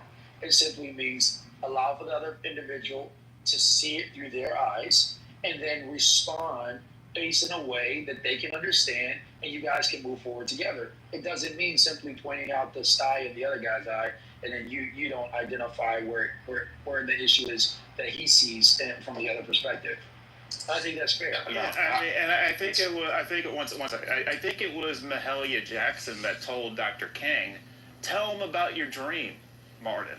So she realized, and he realized in that moment, the dream part is also helps things go forward because it paints a picture of the reality we should be working towards, and it inspires people to go. I mean, this is not even argumentative. How do you think Obama won in 2008? Listen, he won selling a vision. Look, I'm not talking about what he did. Again, I think you all are receiving, and I expected this, so I'll continue forward with the way to explain it the best way I can. I don't anticipate that Obama from his speech. So this, in essence, is kind of silly, but I'm talking about this is adjacent to that. I don't anticipate that Obama would actually point out what I'm pointing out in a speech. His job is to, admittedly, be aspirational and to give the vision. I clearly understand that. Let that be known so that we don't have to repeat that again during this conversation. I understand that. What I am saying is that we don't address problems the way that they are supposed to be addressed, then we don't get anywhere. Well, that's obvious. Then that's just Captain Obvious. Right. So, I mean, it is Captain Obvious, but I mean, even in that sense, this is that demonstrative, where even during that would have been pivotal. So at this point, he's not running for president again. Right, this is his going out speech, correct? Quinn, this is your moment. Go ahead and give us a speech he should have gave. Let's hear it. No, I'm not gonna. I don't know. No. You have such criticisms. Let's hear how he should have gave the speech. Well, this is from the president. He should have said. This is from the president during the time. This is from the president at the time who received the most, who had the most obstructive Congress, and probably in the beginning of his, the middle of his first term into his last term. For no other reason than the fact that who he is and what he represents. And then Quinn, this was an opportunity to be able to speak to that. This was an opportunity to, in my estimation. And if you're talking about getting reelected, that's one thing. Let's hear the speech he should have. So you wanted him to come across as bitter? Hold on, CEO, don't change it. Let's let him say what he. No. I'm not. What he should have said, what he should have done, was address exactly what happened to him. He could have tied that in to being aspirational, but still addressing what happened to him during the time. This is what Donald Trump does. This is a problem with Donald Trump. He focuses on grievances. Trump focuses on grievances. Trump doesn't give us vision and inspiration when he should. Obama did what we need out of a president. This is what we need leaders for. How did we get Trump, CEO? Well, how did we get Trump? I voted for him, so that's Hillary No. I'm not. That's not what I'm asking you. I'm saying, how did we get Trump? How did we get the ground fertile enough to get it? Legacy politics. Hillary Clinton. There was a concern about legacy politics, if you remember this at the time, because we had 12 years of Bush either being VP or president. Then we had 8 years of Clinton with Hillary in the White House. Then we had 8 years of the younger Bush in the White House. Then we had 4 years as Hillary Clinton as Secretary of State. So there was a sickening of dynasty politics. If Joe Biden had run in 2016, Trump wouldn't have won. Oh, You know that. come on. Yeah, you know that. You know Trump wouldn't have beaten Biden in 2016. First of all, I agree. First of all, what you just explained is way more complicated than the average person would be able to people were sick of dynasty politics. They absolutely were. But That was a big theme in 2016. That was a big theme. How did we get Trump? He was a response to the Obama administration. If I could, it had nothing to do with just Hillary Clinton. They so you think he would have beat any Democrat that year? That's your testimony. He beat someone that almost beat the last president. I'm sorry. What are you talking about? So the people Hillary that Clinton voted after for Trump, Benzaga. the people that voted for Trump in 2016, those people are the problems. The people that voted for Trump in 2024, they're the solutions. I mean, the people that voted for Trump in 2016, they had no business voting for Trump that year. I'm sorry, it was abysmal. But in 2024, there was a lot more reasons to vote for Trump than to vote against him. Well, I would love to hear that logic. How you parcel that out? How do you think it was okay first time? Let's see the economy, the wars, and how do you think it got that way? Go on mute for a second. My sister, Dr. AG, do you have something to say, babe? Because she's not coming on stage unless she has something to say. We're not going to go after her. Maybe. Hey, yeah, I was just going to say, thanks, Patty. How you doing? Hey, baby, I miss you. I was just going to say to the thing about the aspiration. I think the final speech that Obama gave, it was aspirational on purpose in the way that he understood the divide that the country was experiencing. He understood that it was going to get worse. And I think his intention was to prepare people for that and to prepare people for the loss of hope that could bring. And it was a reminder to say, it's, it's going to get bad, but we can't forget we're on a path to being, a far better country. And it's you who have to keep the government on that path. I think that was the thing. So it wasn't a moment to drop people into further despair, because at the time of Trump's first election, people were pretty despairing. I mean, people were in a bad way. And so I think the speech was aimed at sort of redirecting that and keeping people focused on the potential of the electorate to make change, the citizens to make change. I can agree 100% with that. I don't disagree with that at all. And again, it is not my intention to say that he should have scorched the earth, because that's not sensible. And not only that, but that's not who Barack Obama is. He's a sensible person. He's going to be aspirational. He's always going to look at the glass half full. So my anticipation, again, was not that he should scorch the earth, but it was an opportunity to directly speak to what was happening. But I agree with you, Dr. AG, that he's not a stupid man. He understood what was coming based on what happened during the course of his presidency, and he knew exactly where we were going based on the fact that he was president and the response that was coming, the response that was coming in lieu of that. The reason why we got Trump was actually because of the first past the post voting system. Folks like to forget that there were, I think, 16 Republicans that were running in 2016, 14 to 16. I don't remember. It was a ridiculous clown car amount of people, many of whom had nothing to do with dynasty on there.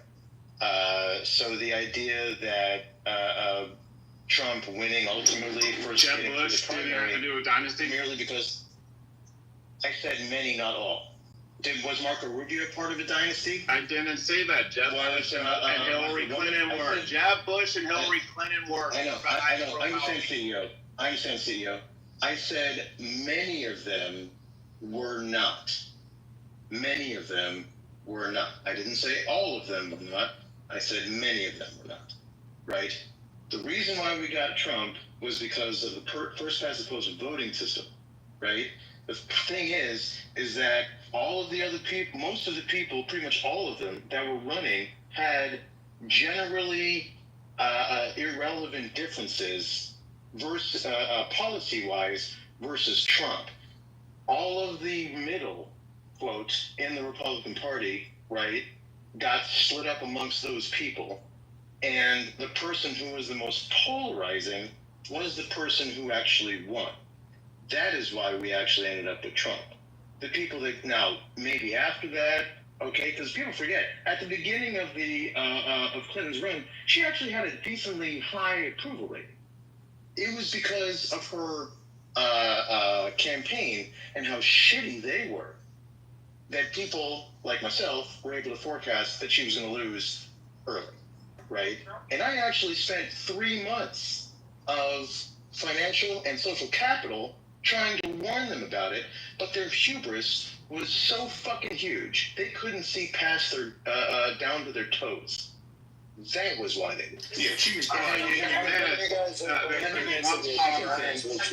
add something real quick? Trump was a I just want to goddamn add symptom, something. not I have a second point. Can I add something real quick? Of course. Oh, no, I don't know if I could continue after that, Bridget. Oh, I'm sorry. Well, no, my second point. Your first point was a lot, Aaron. Your first point was a lot. So let me I'll just continue after Doctor. Okay, great.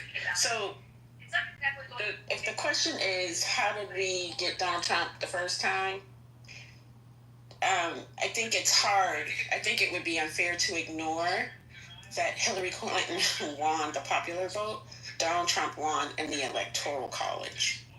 The Electoral College is how we got Donald Trump. Second, the Electoral College is how we get all of our presidents. Excuse me. Finish. Excuse me. Thank you. The second thing is we cannot ignore. CEO may have a point, but I think the popular vote sort of undermines that point a little bit. But we can't ignore the fervor in this country against female leadership, which was very strong, and Hillary Clinton was a lightning rod for that. And then the third thing, which goes to the point that Quinn was making earlier, is that the election of Barack Obama actualized the potential of the American idea that people fantasized about. And when it became a reality, right, people struggled with that. And it threw the conscience of this country into a frenzy. And so that compounded with the other things, right, is how we got Donald Trump. And Aaron, that's actually not. Aaron was TC. Aaron was going to continue. I really want to hear what Aaron has to say. Shut the fuck up. Aaron, nobody really cares what Aaron has to say, though. Let him go. And if you could praise and shut this dick really. And Aaron, We tolerate you. So let tolerate Aaron. And Aaron, real quick, I just also wanted to ask you as you're continuing, do you count how much Chris Cuomo and Joe Scarborough kind of pushed Trump's candidacy early on as well? Stop it, CEO. Yes, 24-hour news. Yes. No, you're correct. You're 100% correct. Absolutely. Zero argument there. The reason why we got saddled with Trump in the first place was because of statistics for the reasons that I described earlier. It's a theory of mine. I call it the clown car primary policy or theory. But anyway, on the topic of trying to see issues from people on the side, as somebody who actually has worked on bipartisan issues, and as much as I propose or promote myself as on the left here on this app, I actually do have a lot of Republican bona fides.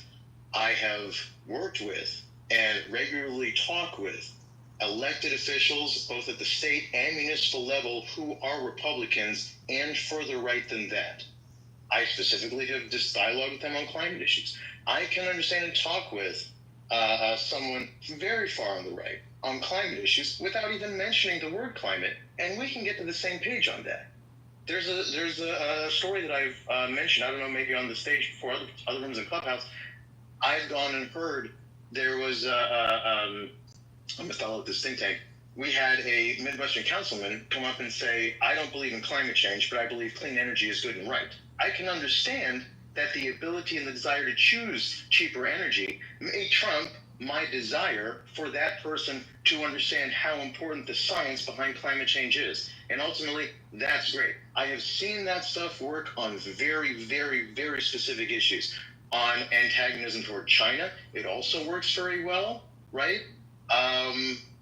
But to Quinn's point, the degree to which people excuse the abhorrent behavior from somebody who seems to be a literal pedophile occupying the White House right now precludes our ability to actually go and see eye to eye on a number of issues, especially when the policies that are being passed literally lead to the death of other people. The closing of hospitals, just from the one big beautiful bill, there is no center to that. There is zero center to that. There is people in rural places. I'll be fine. I live in a very nice urban area, and I am very well-to-do. I don't give a shit. Other people, like in TC's neck of the woods, like in Matt Pavetto's neck of the woods, those people are going to die. Those people are going to have irreparable damage brought to their lives because of these issues. Because of their voting habits, they have brought on the death of people in other countries. We can have conversations about whether or not the United States should be going and subsidizing the care of other countries and stuff like that through USA and whatever, or how hegemonic the interests are of USA and stuff like that is. Totally separate conversation. Regardless, this will lead to the irreparable damage of people's lives. I will agree, and I think that Obama did say what he needed to say, right? Because leaders should be aspirational like that, and that's one of the reasons why I think Obama is a really great leader, because he can see through that and try to carry that standard even in the face of shit that I know for a fact he finds absolutely abhorrent, right? But when you get to the ground level, it only works in very, very, very limited avenues, especially, and I'll end with this, especially when there aren't people on the other end who are going to have their lives irreparably damaged. I'll end. So you guys, I'm really surprised that you guys are creating theoretical analyses to diagnose how Clinton lost. And hold on, how Clinton lost to Trump and how Harris lost to Trump. And I think the person that got closest to it was Dr. A.G. You guys completely dismissed the role of gender and the ways in which Donald Trump won against Harris and Clinton and lost against Biden. But I don't think it's for the reasons that Dr. H.E. says. The reason why Donald Trump won is because there was a narrative that's being pushed. Very rarely are you going to be able to guilt people into a vote for an individual because they ought to do it, because it is the right thing for them to do. And that's the level of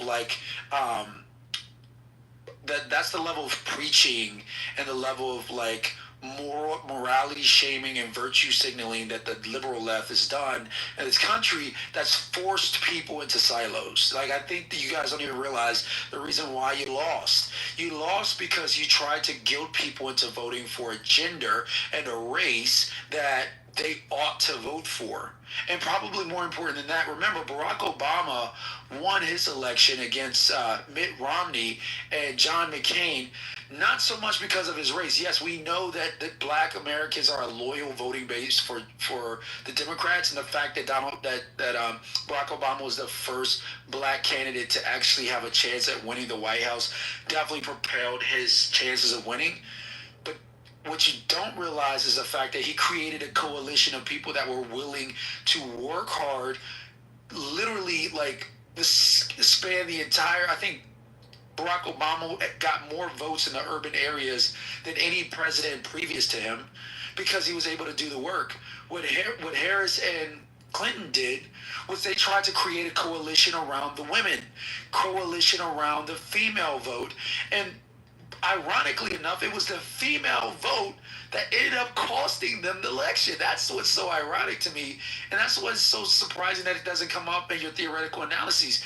You're not you're not accounting for the reality that identity politics played in the election, how that played right into Donald Trump's narrative that the political system is anti-American because it forces you and it guilts you into a position that makes you feel bad about yourself. No, America is exceptional. America is great. We're going to make America great again. And the reason why that message resonated is because the Democrats were saying about how bad America was and how bad and how deplorable. Remember that? Deplorable. You remember why that resonated so well in the media? Because it created a beautiful contrast to Trump's message. And I think you guys are discounting that at your own peril because you don't realize that your preaching to people is what pushed people away from your candidates. That's not true, TC. Yeah, and listen, that may be your take, but all of what you just described. I don't know. I got it right. Like the last 2 well, times. So maybe I don't know. Maybe. Part of what he said is right. You just happened to be going. Part of what he said was right. Part of what he said is definitely right. Well, I mean, but listen, I'm not saying it's wrong. What I'm saying is it's not the reason, and it's not.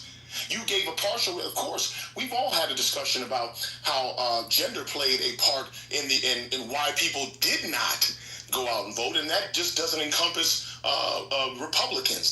There were some people who normally vote Democrat who didn't go out and vote either, and for a number of reasons, but primarily because they cannot see a woman in that place. So, and there were a number of different reasons, but let's go back because this is not what we were talking about. We were not speaking about. So how did Nikki Haley make it so much? What I'm saying is, my question initially was, did you completely forget about Nikki Haley? Well, listen, I'm not talking. The Republicans aren't going to vote for a woman at all, so we can forget that. A hell of a lot of them did. But they didn't. So, I mean, the bottom line is we were talking about how we got Trump in the first place. I wasn't talking about how he was able to strategically win an election. We can talk about that. We can have that discussion too. I'm saying how the ground was fertile, how the ground was soiled to be able to get someone even to vote for such a buffoon. That was my question. And the reason for that is exactly what Dr. A.G. said. I'm sorry, what you say? No, go ahead. Oh, I'm sorry. So Trump's, and it can be summed up in one simple term. Trump's was a response to the Obama administration. That's all he was. It's just simple as that. It triggered anxiety about the shifting cultural and demographic power. Man, again, it's not. It is complete. Biden would have did much better than Hillary would have. Because he's a what? What do you mean? He would have done much, but we know that. I'm saying that there's no guarantee. Then it wasn't purely a response to Obama administration. If it was purely a response to Obama, then how did it wouldn't matter who would have ran? It wouldn't have mattered who. Obama wasn't on the ballot in 2024. Listen, it was. Who would have won if Obama ran against Trump? Who would have won in 2024? More than I'm not sure at this point. Obama would have won.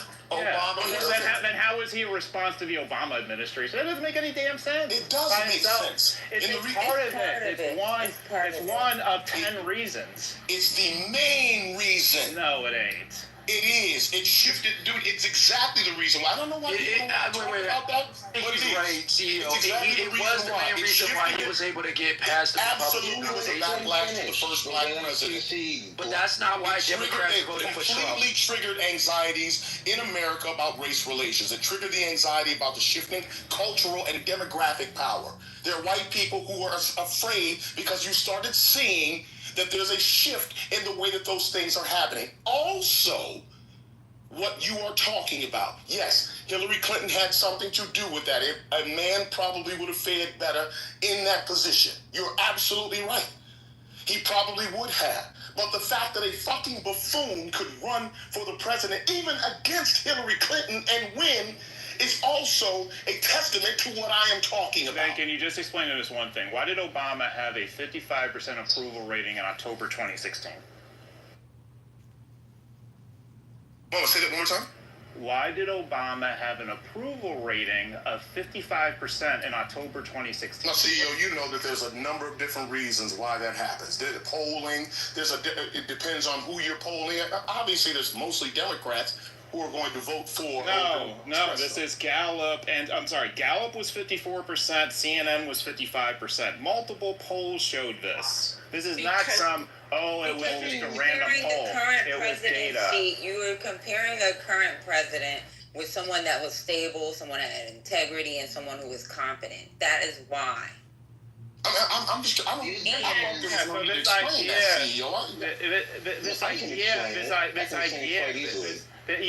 You can say that there was a part of Trump's base that was excited to rail against Obama. That part is true.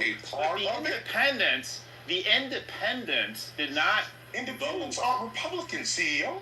But you're talking about what swung the election. Correct. Right?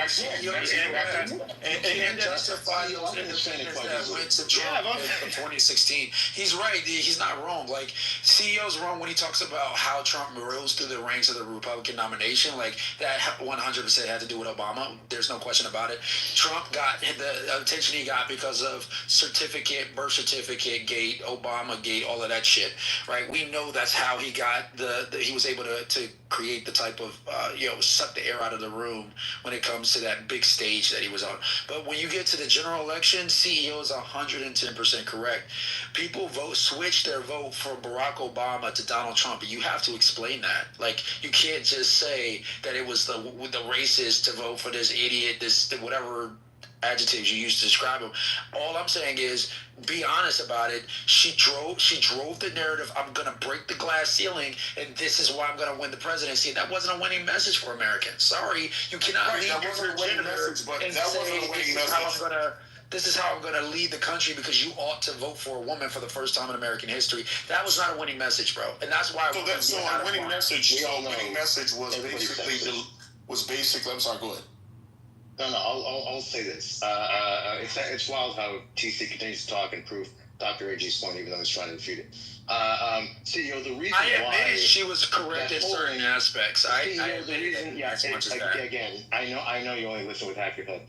CEO, the reason why the polling was the way that it is because polling is almost irrelevant. Since the advent of social media, we have had a far more fractured information atmosphere, which has, before the advent of social media, it was much easier to have, several thousand people go and reflect large swaths of the country because we only had a much more restricted information funnel. People were getting the news from the same 5 or so whatever channels. They were getting their news from the same limited number of periodicals, right? Radio shows, etc. So you could go and do that, right?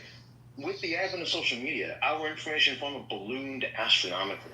And so people were we've gotten now to a point where, generally speaking, especially singular polls cannot and are in fact incapable of actually showing data relevant to the electorate in the United States. The only issue you're not going to get a few thousand people that represent hundreds of millions. The only issue with that, Aaron, is the very same poll showed Hillary at a 36% approval. So Obama was at 55. Same poll showed Hillary at 36. 19% gap. You don't think that was accurate?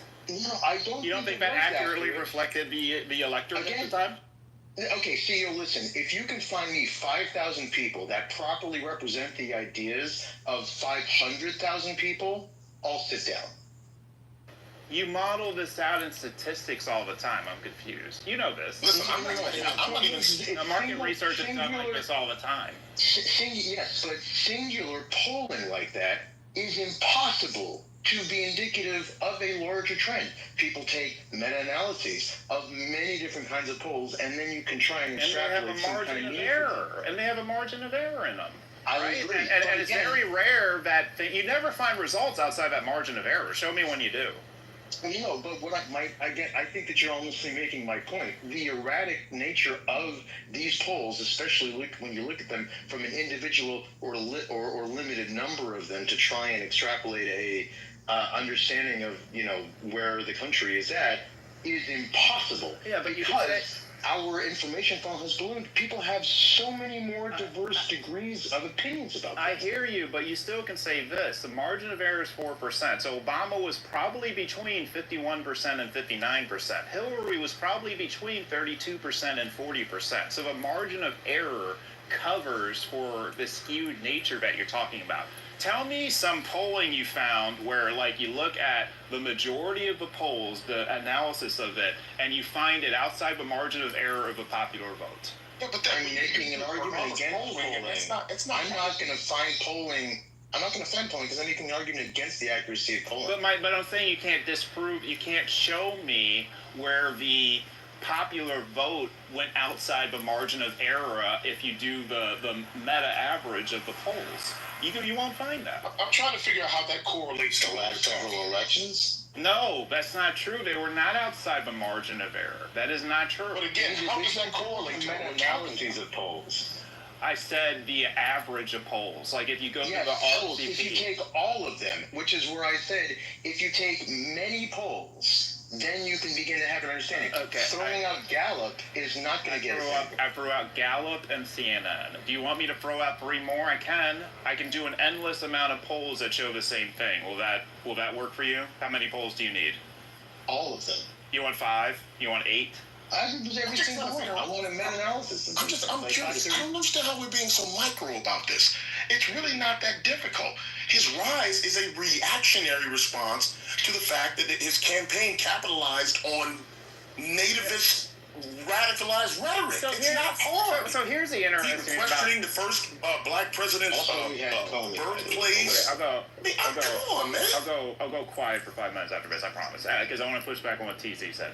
Like, the early days of Trump in 2015, he did not come out in first place. Fox News would not support him. Fox News was blasting him, right? They were all Ted Cruz, and Jeb Bush was being pushed. And then there were 2 things, mainly, that pushed Trump to the top. Joe Scarborough, Mika Brzezinski, and Chris Cuomo gave him tons of free airtime and basically said, you got to watch out for this guy, don't underestimate Donald Trump. And it gave a lot of people excitement about him. He got more free media attention than any presidential candidate maybe ever. And then the second thing was, to his credit in the debates, he just completely dismantled them. Jeb Bush, low-energy Jeb. Wait, are you talking primaries or are you talking... primaries. I'm talking about the primary. He completely dismantled Jeb Bush, Ted Cruz, Little Marco, right? He just completely, in a way we haven't seen in recent presidential history, completely neutered the other candidates. See, y'all think that's a little bit disingenuous. Can I say something real quick? They've been seen less manly. Right. By being a native rhetorical asshole. But this is the thing, because I agree with Quinn. Like, this is going into kind of the micro kind of details, and I think those details are important because the manifestation of the post-Obama hysteria were varied, right? We saw it in a lot of different ways. But I think that for anyone to say that Donald Trump is not the result of President Obama, I think they're being dishonest. And if they insist, I'll say they're lying. We saw the formation of it with the Tea Party, and the Tea Party was saturated with anti-Black, anti-Obama, anti-other rhetoric, all of that. And that tainted the political environment for the remaining 5 years of Obama, even after he was reelected, right? So to say that was not heavily present, I think is to be dishonest in this conversation. The second thing on the gender thing, I think everybody who's spoken has aptly demonstrated the truth of my claim that gender was a big part of it, but the media was also a part of it. Finally, I think the state that we are in now as a country, where everything has become racialized, everything has become about the other, is evidence of the trajectory. Even if you listen to Donald Trump's inauguration, his so-called inaugural address, he forecasted this in the first one. The American carnage, when he talked about that, when he talked about cleaning up the country, all of that stuff was setting us on a path for where we are now, where every conversation is about some other, and this disconnection amongst Americans, even in the very definition of what it means to be American. So that's all. Yeah, listen. I'm not saying, and I think you guys. I don't know if you're not hearing, but I'm not dismissing what you're saying as a part of the win. I agree that Hillary Clinton didn't run a great campaign. She was too busy measuring the drapes in the White House. We get that. Her and Robbie Mook ran a fucking horrible campaign. I'm not saying that her being a woman, obviously I wouldn't say that because I think it factored in, I know it factored into to both Hillary Clinton and Kamala Harris's campaign. I know that people have a problem voting for women, so that factored into it as well. What has driven the entire, because we did not see the rise of this until the Tea Party, which actually happened as a result of a black president's presidency. It was the driving force behind all of it. Whether you can cite other reasons why that happened or other reasons that contributed as a result, which you were completely right about, but it was not, to my point, the main driving force behind what has happened. We were questioning, not we, he was questioning the birthplace of the first black president. He was soiling he was making the ground fertile for exactly what we are seeing right now. He saw the rise in the Tea Party and raised them what he was offering. He made comments about a Mexican judge during his first campaign, saying that he was being derailed by a Mexican judge because he was Mexican. He said that part of his plan was to make sure that we kept all the Muslims out. Do we really have to rehash this? These are basic tenets of his entire fucking campaign. This is exactly what drove this. Hey Quinn, if I could add just a couple pieces of context to the idea that you're promoting or suggesting that this was a backlash to Obama. First, I want to say that I think this is a really good conversation, even though we're unpacking previous elections. I think it really informs how we move forward because there's so much misinformation and how all of us see these issues in different ways. So I think this is a healthy conversation for whatever it's worth. But during the time that you're talking about, I wanted to bring 2 points up to you, Quinn.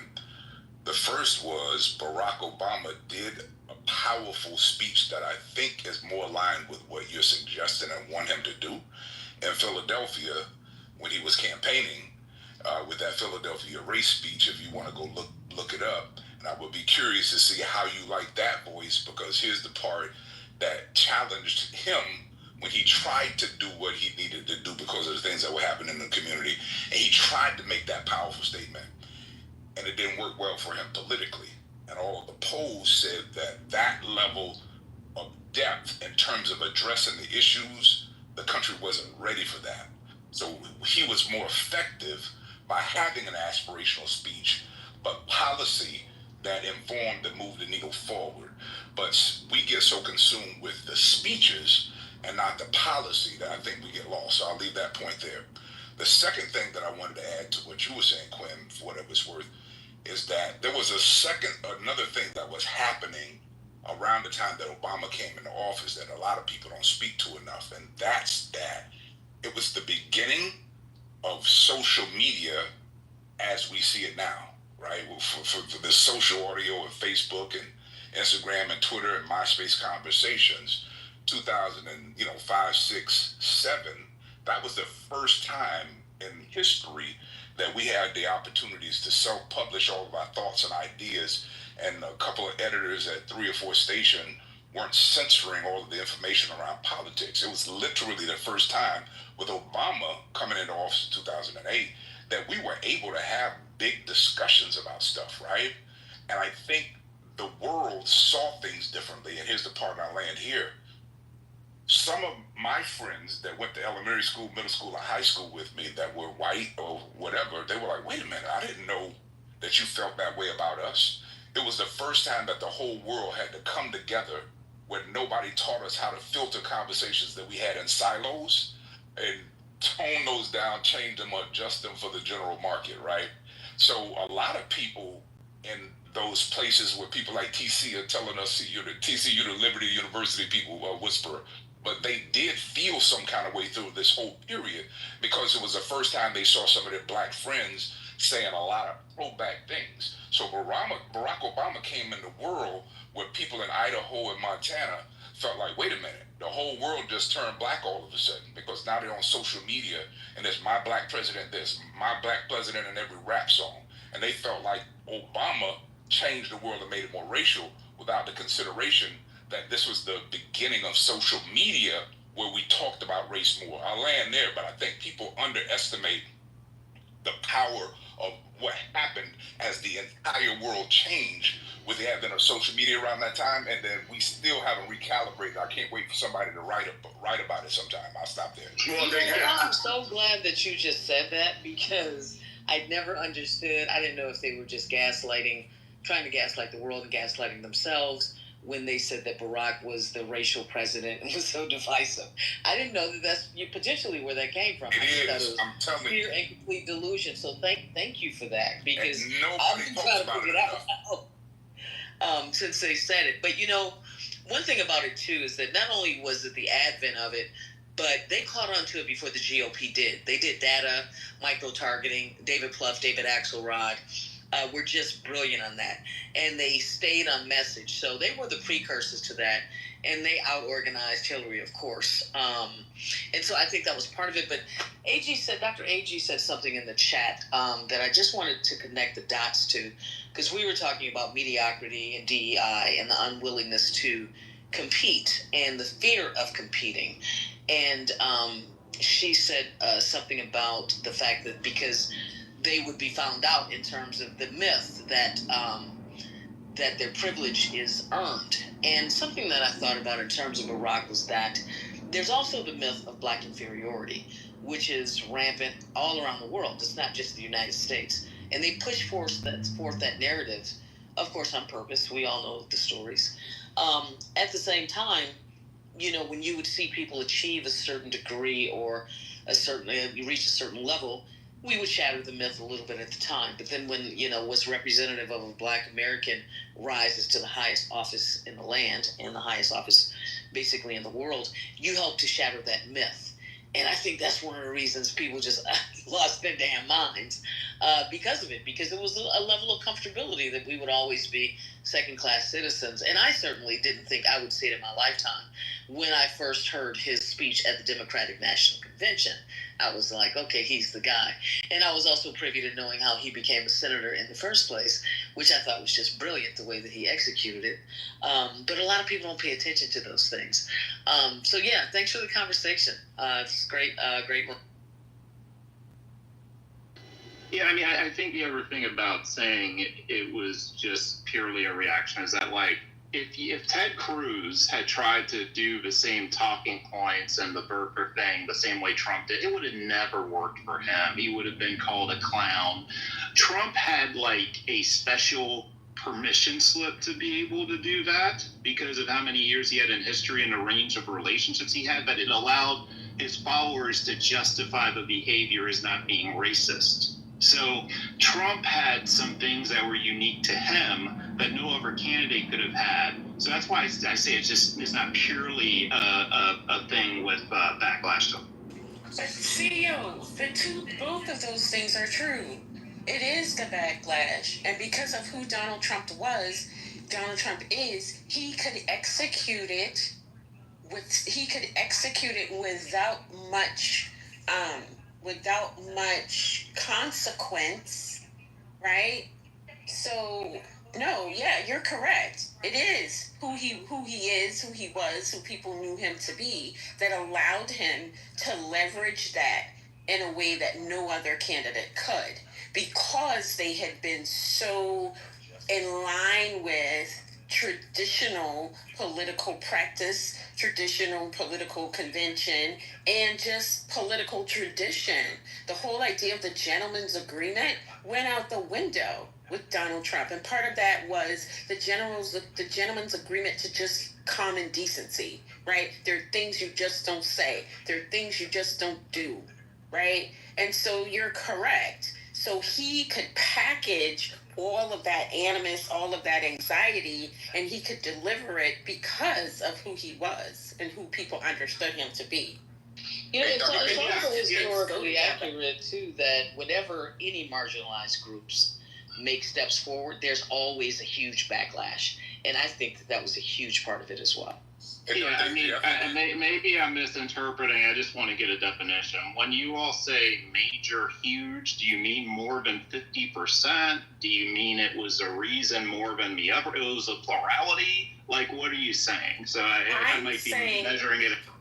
So I'm saying that it was the genesis, is what I'm saying. I'm saying it was the kernel, that it was present and it had multiple iterations. For some people, it was about policy, that Barack was opening up access to people who had previously been denied access through his policies and through his agenda. For some people, it was about the demographic shift and power, right? For some people, it was about the social culture.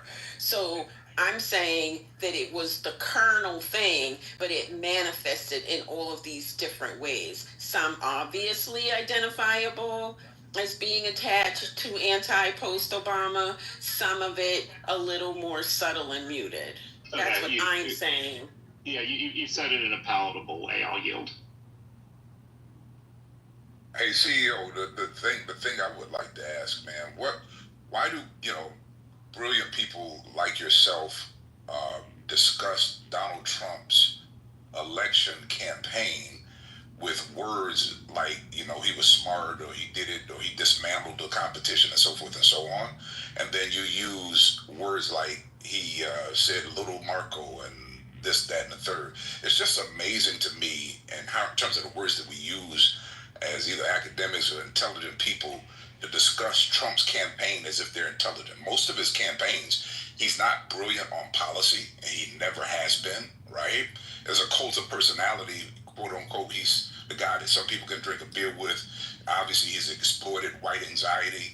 But to say that, and I heard you say that, CEO, and I know you're really smart guy, what makes you say that he did so well in a debate by calling everybody names? I think until we start changing the narrative of how we discuss these things, man, anyway. I can tell you exactly why. Because in image, either one of two things happens. Either you get branded or you get labeled. So Jeb Bush, had a difficult time getting traction for himself. He had a difficult time branding himself. And so what Trump did was label him as low energy Jeb, and then he could not overcome that. So that thing defined him. Marco Rubio, same thing. So what Trump did was define the other candidates instead of them defining themselves. And in the context of politics, that is the most genius thing you can do. If you define your opponent for them, as opposed to them defining themselves, you will win. So that is, in terms of just classic political theory, that is genius. Or can you use more Machiavellian or diabolical than genius? I don't even like to use the word genius. If we're talking about branding, let's not brand him genius, let's brand him diabolical. So I can say just, and then I'm going to do my literature thing for a second. But there's a wonderful book by the writer Colson Whitehead. People should read it if they're interested in branding and marketing. And it's called Apex Hides the Hurt. And one of the things in the novel, and that CEO was pointing out, is that all of this Trump stuff was happening around the time when being a brand was a thing.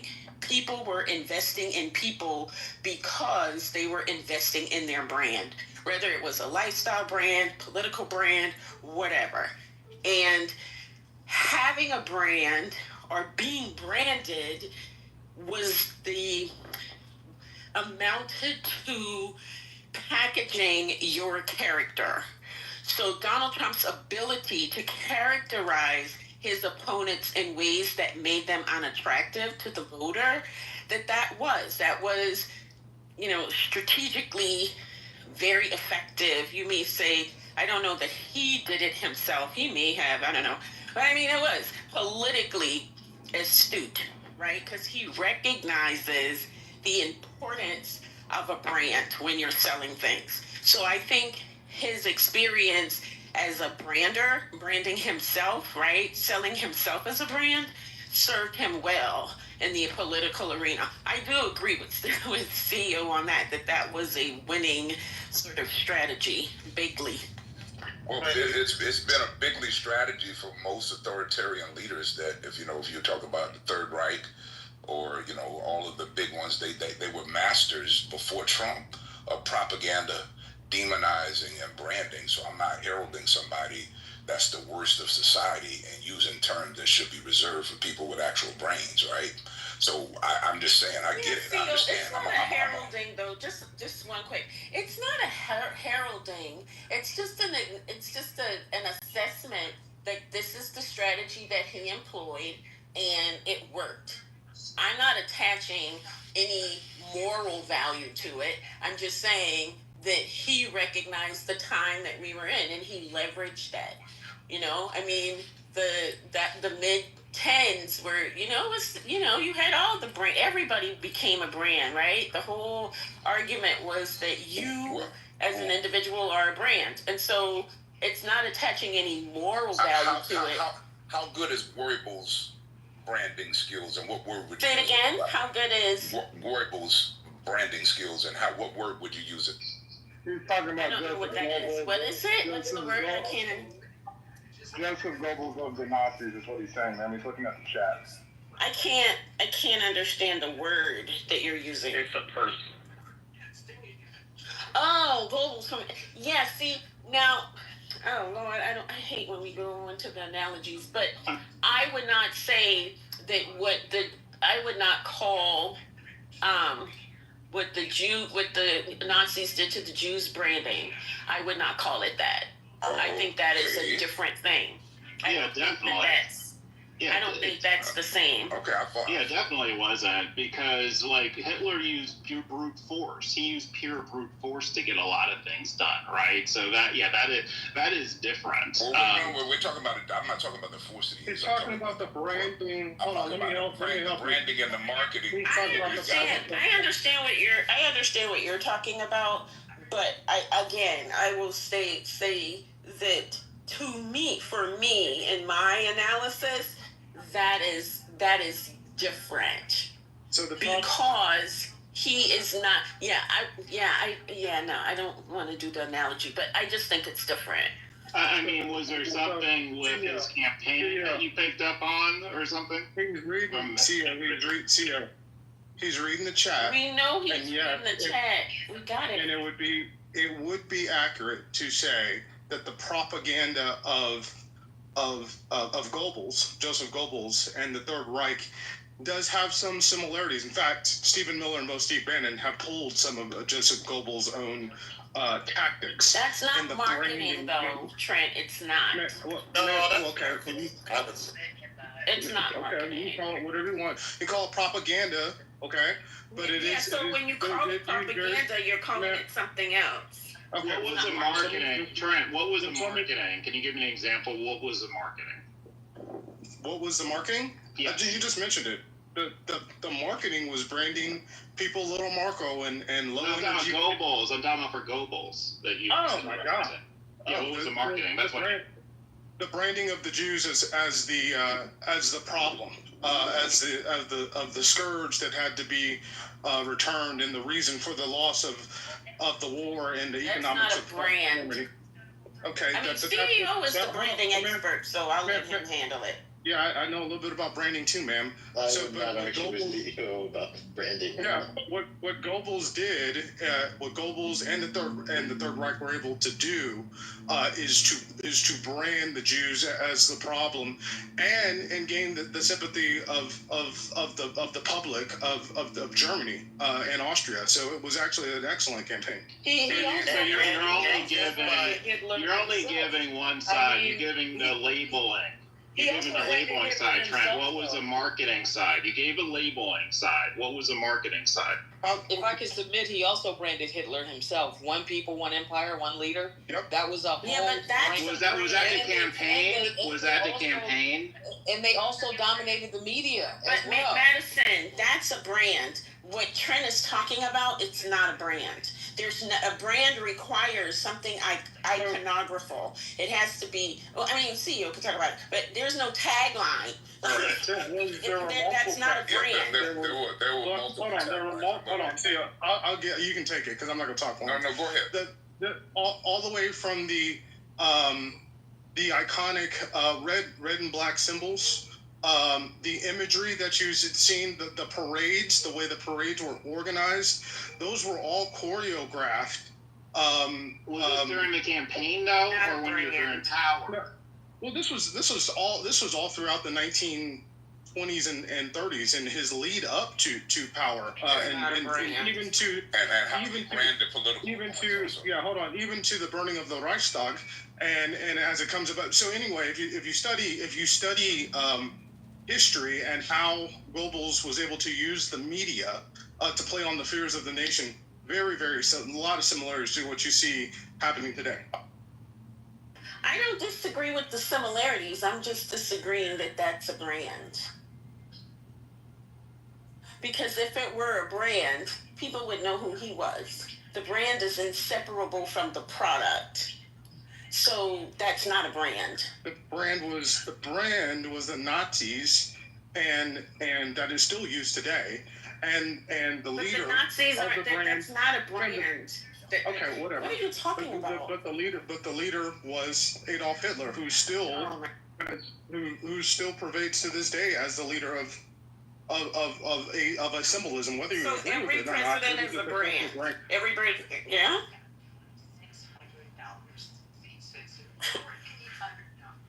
Okay. Yeah, I think the bar for what a brand is lowered. I'm a little significantly. Well, to me, I like to lower the bar if we're talking about Trump, because I just think that, like I said, that's why I said we're talking about branding, right? There's a lot of things that we can use as people that believe in America that doesn't subscribe to his branding for himself or the country. And I'm just my only point was it was actually a marketing conversation that we should stop assigning words that have nobility and have connotations of good qualities to a man who's using them diabolically to oppress people. Yeah, I mean, I think it's fair to just look at like anybody who's made it to the presidency and look at what their roadmap was there. And in my perspective, Trump is only good at two things: branding and marketing, and detecting what some group of people want and making them feel special. Those are his only two skills. I don't see any other skill he has, but those are two skills. I have a question for you on that basis, CEO, and I agree with what you just said in terms of being able to skillfully do that, but he's only able to do that with the lowest common denominator. So when you say that he's a marketing or branding genius, then wouldn't that, cross over to every other demographic? If that's truly what you do, you're in the field, obviously, so I'm sure that you don't just cater to one group of people. That's the only people that you can appeal to, is the lowest of the low in terms of mindset. So would you call that a genius in marketing across the board? Well, yeah, I mean, so typically marketing and branding, you're going to appeal to a core audience. You typically are not trying to appeal to everybody. You're trying to appeal to a core audience to support you, and so you laser in on them. It's very rare that you're trying to appeal to everybody. I mean, Coca-Cola wants to do that. They want to appeal to everybody, right? But typically most brands are not trying to do that. They're trying to focus on a niche audience. and Trump and Trump before and Trump before the presidency. I mean, like if you look at the appeal he had with The Apprentice and some of the other things he did, and how he made it in real estate, and his name was licensed, right? He has hotels named after him and stuff because he had some broad appeal. And like I said, there's not like it removing people who are like purely entertainers, purely athletes, right? Like you're not going to find many people in human history that have gotten as much free media attention as him, from Oprah on down, right? So he has had that skill set for a long time, and a lot of it, to Gwen's point, is it's manipulation. Absolutely, it's heavily driven by manipulation, but it is a skill he has. So I would add, Madison, to your question about, so appeal is one thing, right? So appeal in the branding thing, it's like the people who invest in your brand or who support your product. But I would think that Donald Trump's appeal or the effectiveness of his branding, I think it extends beyond his base, because in any given moment, you have people who are having conversations about him, about the person, about the attributes that he extols of himself, as well as his supporters extol. So there are all these conversations that are happening about Donald Trump, the image of him, right, which is very much about his brand and what he is selling. So everybody may not be invested in it in the way that, they're going to go out and vote for him or they're going to advocate for him, but his brand is impactful across the spectrum, because there are people who never voted for him who are obsessed, right, with engaging around this idea or this persona that he has created, aside from sometimes what he is actually doing. It's more about why he's doing it. Well, this is in part with him. He's that type of person, right? So I think his brand has impact, but not necessarily always, not necessarily people investing in it in a positive way. Well, if you all want to call that brilliant marketing and the rest, but I guess it's the same people who think that people who do multi-level marketing or who find vulnerable communities, gullible people, the elderly, and prey upon them. No, it's not the same. That's not the same. Madison, I would just say again, I'm not attaching any sort of value to it, like whether it's good or whether it's bad or whatever. I mean, that's a conversation I'm willing to have, but I'm basically just talking about it on just the sort of abstract, functional level, like that he has managed to do this thing. We can talk about the impact of it, which I think has been negative in the main. Okay, well, I'll just say that he's a brilliant con man. He took conning to a whole new level. There you go. Now we talk. Oh, he's a con man? Sure. Yeah, that's fair. That's a good point. That's fair. Yeah, that's a great comment. He's brilliant at that. We're on the same page. If I could say this really quick, actually, and I Googled it, because Dr. A.G., you make a good point when you say you're not attaching ethics and value to it. Coincidentally, that is the major point that the Google search describes between propaganda and branding. And if I could, I'll just read. Hold on a second. No, but I want to make sure you get me right. I promise you, because you said it a few times. I promise you. No, but I'm saying in this conversation, I'm not attaching. I'm not saying that there's no moral attachment to it. I did not miss it. We're just talking about the branding and the branding. All right, I just want to be... Sure. Let me just read this briefly, please. It says, branding. I asked the difference between propaganda and branding. And it said branding and propaganda both involve communication with a target audience, as CEO has said as an expert, to influence their perceptions and behaviors. But they differ significantly in their goals and ethics. It says branding aims to build a positive and lasting relationship with customers by fostering trust and loyalty through consistent messaging and a strong identity. Propaganda, on the other hand, is a more manipulative form of communication, often used to promote a specific agenda, which may involve selectively presenting information or even distorting facts to achieve a desired outcome. So in this context, yeah, I disagree with that. Yeah, let me address that for a second. So that's an interesting point. It's an interesting point. It's an interesting point. I would say Trump has done both, right? Like he has done both those things. So it probably gets confusing because he's mixed them together so often. What you saying that sometimes he doesn't move in a manipulative way? Is that what your point is? I'm talking about the arc of his 40-year life. Okay, I'm talking about sometimes like when you read that first definition of branding, that was his intention, and then other times it was just propaganda. So he goes back and forth all the time, right? Okay, so like, so here, let me give you an example. Do I think he was trying to be manipulative to get people to like pay for a night at his hotel room? No. Okay, but I didn't contend with his history and Trump vodka and Trump Airlines and Trump coffees and Trump soaps that all failed. That wasn't, or Trump casinos. I wouldn't talk about his failed companies as branding. I was discussing what you said when you were talking about his brilliance and his genius and his strategy on stage, demonizing and putting down in a sophomore, unintelligent, lowbrow way other opponents in the political arena. So I'm speaking specifically to what it says, where it distinguishes between propaganda and branding. So you didn't, when you talked about him as a genius, you weren't talking about his history as a brander. You were talking about his politics. So I was just saying, to correct ourselves and evolve, let's call him what he is: a brilliant propagandist and a smart con man.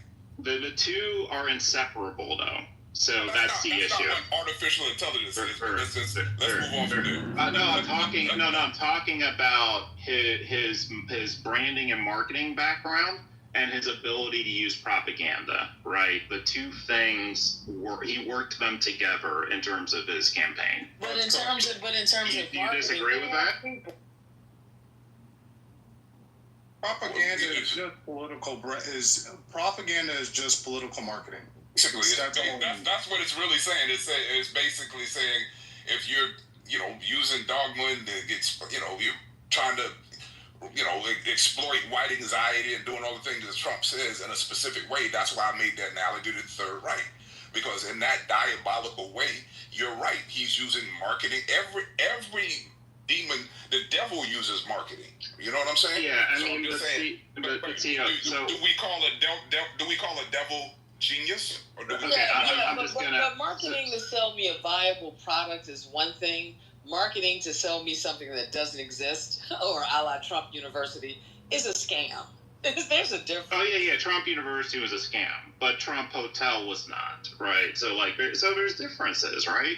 And this is why it's difficult, because normally you don't have the same person engaging in both behaviors with such fluidity as him. Like even on the campaign trail, CO. I mean, I think you'd agree at least 10% of what he says he believes. So that 10% would then count as branding and marketing, even by your definition. Yeah, and I think if we're let's leave it here, because I don't want to bore the room, and I think they were talking about migrating to another one, but let's just leave it here, man. At the end of the day, yes, you probably can put a branding he's smart tab on any demonic person that manipulates the people, but for me personally, I'm going to continue to not use words that should be reserved to people with good ethics when I use those cool words that you guys are using. And I think that's a great line of demarcation. It reminds me of when I went to my entertainment financing class at UCLA, and he drew a whole bunch of stuff up on the board, and then on the right board he just drew a pigeon, and he didn't focus on the numbers at all. He said, okay, this is your pigeon, and you need to go out and find it. And the pigeon was the investor. And that was and do whatever it is that you have to do to get the pigeon. And that was the class. And I was just like, you have got to be kidding me. But I guess it depends on what an individual ascribes to. Yeah, I mean, there's another person we could just reference quickly who I knew personally, Eddie Long, right? terrible person in my opinion. Who was that? He was good at branding. Who was that? Eddie Long, Bishop Eddie Long. Right. In Atlanta, do you remember him? Yeah. I know So him. I knew him. Terrible person in my opinion, but he was good at branding and marketing for many years. Right? Do you disagree with that? He's a pastor, so yeah. I'm trying to figure what. I'm trying to see the correlation. Yeah, I guess I don't know. How was he good at branding? He was a highly manipulative person, right? So, like, we're talking about there was some propaganda elements there, but he also was good at branding and marketing. So it wasn't always negative, right? So that's my point. That's another example, like Donald Trump. That is my point. But I mean, pimps are good at branding and Well, marketing. branding and marketing. Do we really want to call it that? Do we really want to call it that? Christian Jews branding and marketing or propaganda. Christians use propaganda to justify your ancestors being slaves and women being subservient. So there's a cheat to this that you all are conflating something. Okay, so like when you say the pimp aspect to it, right?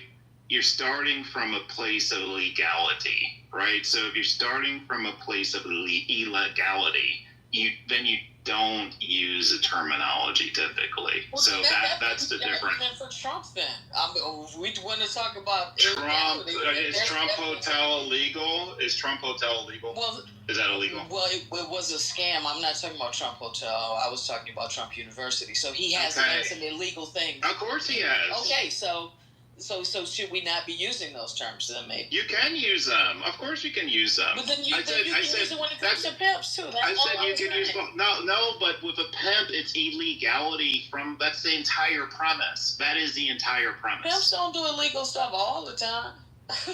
Just saying. The pimp, the part that involves them being a pimp is it's for an illegal activity.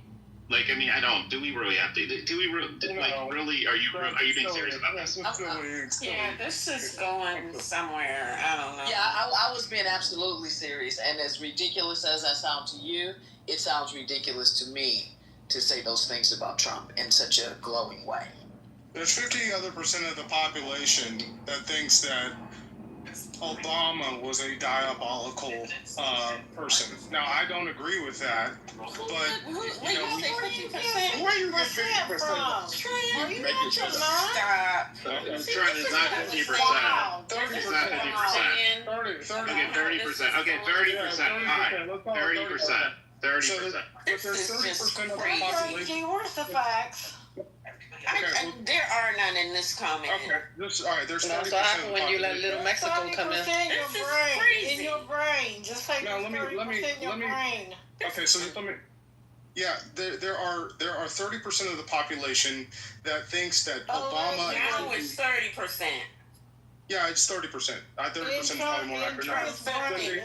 Trump brain is 30%. Okay, I'm not. Listen, I'm just saying. Just that, make your point without false facts. Just say there are people who believe. Just make your point. Okay, thanks, doctor. You're welcome. So there are people that think that Clinton and Obama are just as detestable as you think that Trumpers come here wanting to say anything.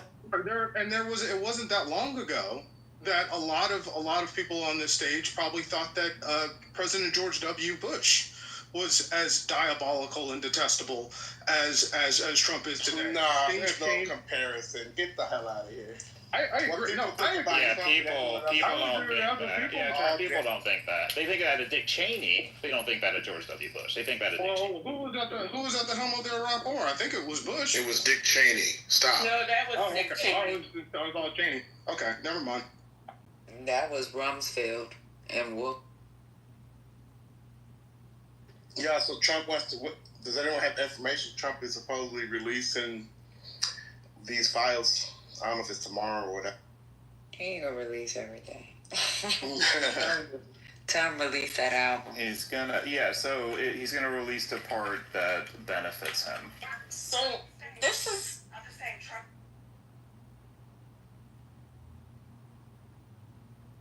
Dr. AG, you're on mute, love. Yeah, I went on mute. Sorry. Oh, okay. muted myself. Sometimes you need to do that, people. Take a lesson.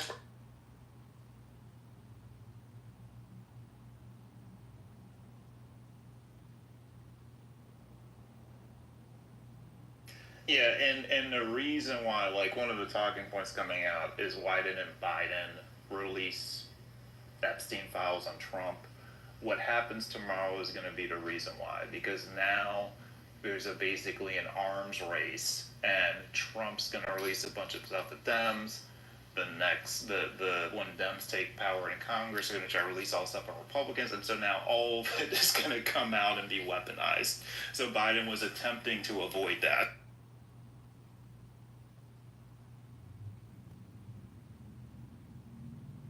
Well, the headline I read says that he has authorized her to seek the release. Not that they're going to release. Oh, then that means nothing. Okay. Yes. You've heard clarity. Yeah. Yes, that's it nothing. says That means nothing at all. Pam Bondi may seek the release of grand jury testimony from Jeffrey Epstein's case. And then they're President falling short of demands for all of the files.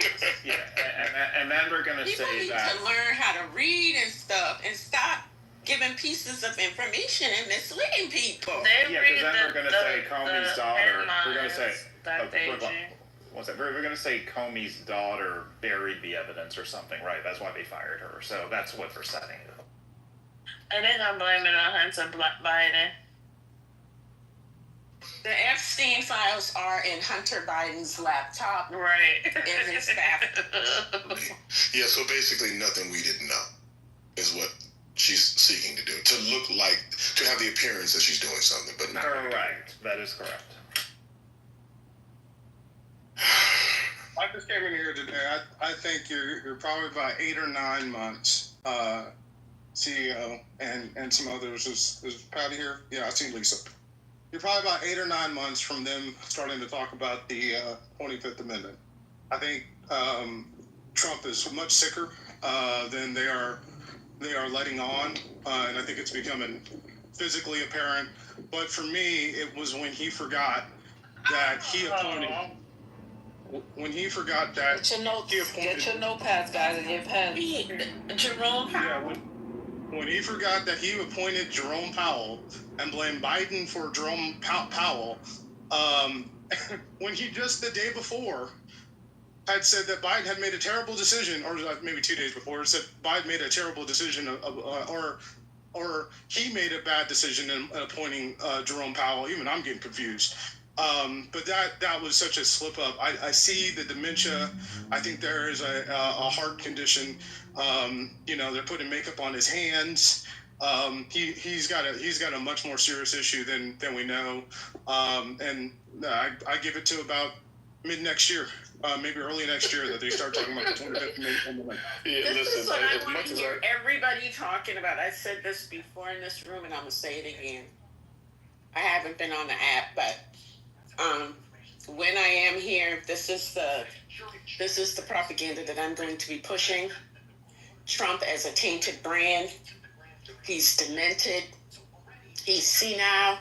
He's incompetent, and he is not making decisions. The fact that Hegseth could pause the weapons to Ukraine without consulting him and without even informing him, that's a bad sign about how decisions are being made that affect the safety and security of this country. The fact that he does not know what is going on in a bill that he proposed, and he's out here advocating and telling people that they won't cut his Medicare. There's no Medicare cuts in this bill. The fact that he does not know that the thing substantially slashes Medicaid, I'm sorry. The fact that he doesn't know who he hired, he doesn't know the years when he was president, that he was president when the Epstein investigation began. It began with him. Like, these are things that should be concerning. This is not tripping up steps. This is not slurring your words. This is not mixing up syllables as you articulate a sentence. This is not that. This is severe mental and cognitive decline and we should be screaming this from the rafters. Well, one question about that, Dr. America, you in danger, girl. What percentage of it is just pure lying, though? What percentage? What percentage of it is just pure lying? Like, I agree very definitely. Oh, now it's just lying. Well, no. I said I agree. I agree. Hold on a second. I agree there are a lot of memory issues there, but I'm just asking what percentage of it is just typical lying. I don't believe that it's lying because being 76 years old, I remember when Ronald Reagan was president, people tried to make all kinds of excuses for him when he testified before Congress about all the things he could not recall. They made all kinds of excuses. He's covering up. He's just making it up. And it turns out that he was demented, right? And that Nancy Reagan, his dutiful and faithful wife, was making a lot of decisions on his behalf. So, having very strong recollection of that history, I know it when I see it. Wait a minute. Yes, he's a liar. He has a history of lying. All of that is true. But this isn't lying. Is something different. Dr. AG, who's 76? I am. Girl, you lying to me. Oh, I thought she was talking about I love you, though. Well, damn, Dr. AG. I ain't even know you an OG, triple OG for real. And Dr. AG. Hold up, Tia, because he said the other day that he regretted appointing Powell. And then 2 days later said that Biden appointed Powell. This isn't lying. This is somebody that is forgetting. Okay? I'm with Dr. AG. I believe he's forgetting some things on the Epstein case as well. He's forgetting that the part that it was his department that was investigating. He's literally forgetting and doesn't recall. Well, this isn't his Speaking typical of line. recall, it's only recall. It's on me. Listen, CEO, don't be judging. I only question it because his go-to has always been to blame Biden and Obama for stuff anyway. When he doesn't like something, he blames them. So, CEO, but in those past instances, right, we knew he was lying, but it's reasonable. This isn't my war. This is Biden's war, right? I mean, that's a little different. And what I would also reiterate is that people around him are responding in ways that are indicative of a serious problem, that they are not consulting him and not providing him with information. When he goes in front of the media and says, well, I have no idea, why don't you tell me? Like, what? What is going on? Why do you not know the measures that are happening in your very executive? And lastly, Dr. AG, before I run, so you have a very impressive aptitude of branding. So if you're going to attempt to try to brand Trump, what I need you to do is create a one-liner. I know, I'm working on it. Tell me what your one-liner is. I'm working on it, CEO. I'm working on it. All right. Good night. Hey, CEO, before you go, this is why. He's gone. No, he's gone. Oh, fuck. Well, anyway, I'll just say this. I think what the Democrats should do, and it's going to sound weird, but they should allow this Biden investigation to continue, because what it will do is open up the conversation about Trump. And I think they should allow it to continue. Go ahead and cooperate, set up the committees, because it's only going to highlight how incapacitated Trump is. Me and Dr. AG don't agree on a lot. We're 100% in agreement on this. We're starting to see dimension. Who's going to do the investigation? They investigating whether they fell for the auto pin thing, and now they're investigating Biden. Is that what y'all saying? Because that's one. I mean, can you assess His cronies are investigating. It's not going to be a real investigation. I swear we live in the twilight zone, y'all. What the fuck is going on? Lisa, can you assess dementia from looking at someone from afar in clips? You can assess it by listening to them. No. Okay. No. And I think we are overusing the diagnosis of dementia. I was going to say the same thing. You can hear it when somebody talks, Lisa. You're not a physician. You don't know his I'm not a physician. Don't interrupt me when you ask me a question. Thank you. You don't know his baseline, and he is of age. So when you get of age, that age, you call me and talk to me for a little while. Yeah, well, we saw I'm we not saw it. diagnosing. I didn't say you, Dr. AG. I'm No, Lisa, I understand. I'm responding to what Trent is, whoever asked me that question. Yeah, I get it. I'm just saying, I just want to say, I was Quinn to ask you that. I've been POA for 3 people with dementia. And in one instance, I green lighted, like I indicated to their family, like something's going on, you need to get them checked out. Mm-hmm. So I'm not diagnosing him as having dementia, but I am saying that there are signs in his behavior of some dementia adjacent.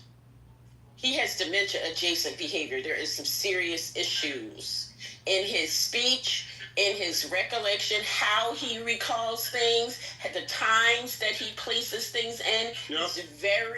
He's very rarely present in the present. And I agree with that. Yeah, so I'm not diagnosing him. I'm saying though that there are some indications of some cognitive issues. And I agree with the cognitive issues. My auntie, my mother's sister, is getting she's already been diagnosed with dementia. She went to a forensic nephrologist and psychologist. So we're dealing with that. My mother is dealing with that, and she got it relatively young. She's not in her 70s, not even near it. So I agree. There are some contributing behaviors, and it's apparent. But I was like, I'm not gonna say anymore because a lot of people are forgetful. A lot of people, especially, how old is he now? I don't even know how old he is. 79. So I'll just say 80 years old. Let's just round it up. And for what he's got going on physically, his physical assessment is a lie. His history and physical is fraudulent. So yeah, there are probably some contributing factors to why his brain is not functioning properly if it's not being properly fed by the blood vessels that are leading up to his brain, and the vessels in your brain are very, very small. So once they get occluded or get even narrowed, it's a wrap. You know what I'm saying? So that could be a contributing factor to his cognitive, like suspect shit that's going on with him. So yeah, it might be both. Lisa, did they say he had venous insufficiency? Yeah. Am I remembering that? Yes. Well, I think that's not something. That's not something that's like. I forget the word. It's not acute. That takes time. Yeah, it's a chronic thing. Yeah, so they have been lying. So they've been lying about his health. The narrowing. Oh, do tell. They've been lying about his health. There's just one thing. One more thing I want to say. We did see this in John McCain before his famous mishap in the Senate. He was giving interviews where it was clear that there wasn't something. About John McCain's health? Was he president? No. No. What I'm saying is we saw what I'm addressing Lisa's point. When somebody is giving interviews and they're not formulating sentences correctly, or they're not all there, like Dr. AG saying maybe it's not dementia, it's something. Okay, there's obviously a cognitive impairment because he's misplacing dates. He's forgetting. Oh, it's something. That is a good point. It's something. Damn. And just something. Just something. Joe Biden. And so I'm just saying, we saw this with John McCain, and as much as he tweets and as much as he talks, it's going to be even more apparent with John McCain had glioblastoma, stage 4. Yeah. So that's something he was diagnosed with. Yeah. There was no question. And glioblastoma, do you know what that is? Yeah, it's brain cancer. But we saw in his interviews, very, very rare in the lead up. Very incurable. Yeah, but we saw in his interviews in the lead up, we were talking about how John. That's different. That's very different. When somebody has cancer, I can't talk. I'm not going to. Go ahead, Lisa. Sorry, I didn't. No, you go ahead. No, I'm sitting here doing something, but you go ahead. No, I'm done. Go ahead. What the hell? Y'all, you two fight so much. Yeah, they're the nicest fight I ever seen. Could I ask y'all a question real quick? When are they gonna get mad that he's still governing?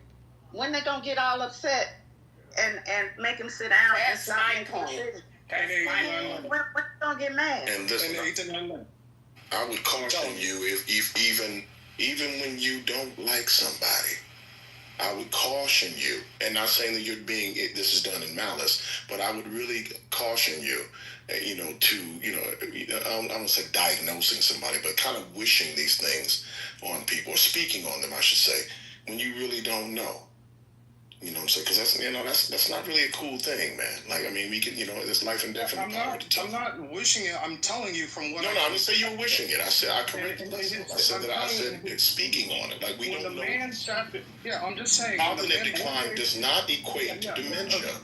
Okay, old. all right. We know that old people have cognitive decline. Okay. I'm just going to say it one more time.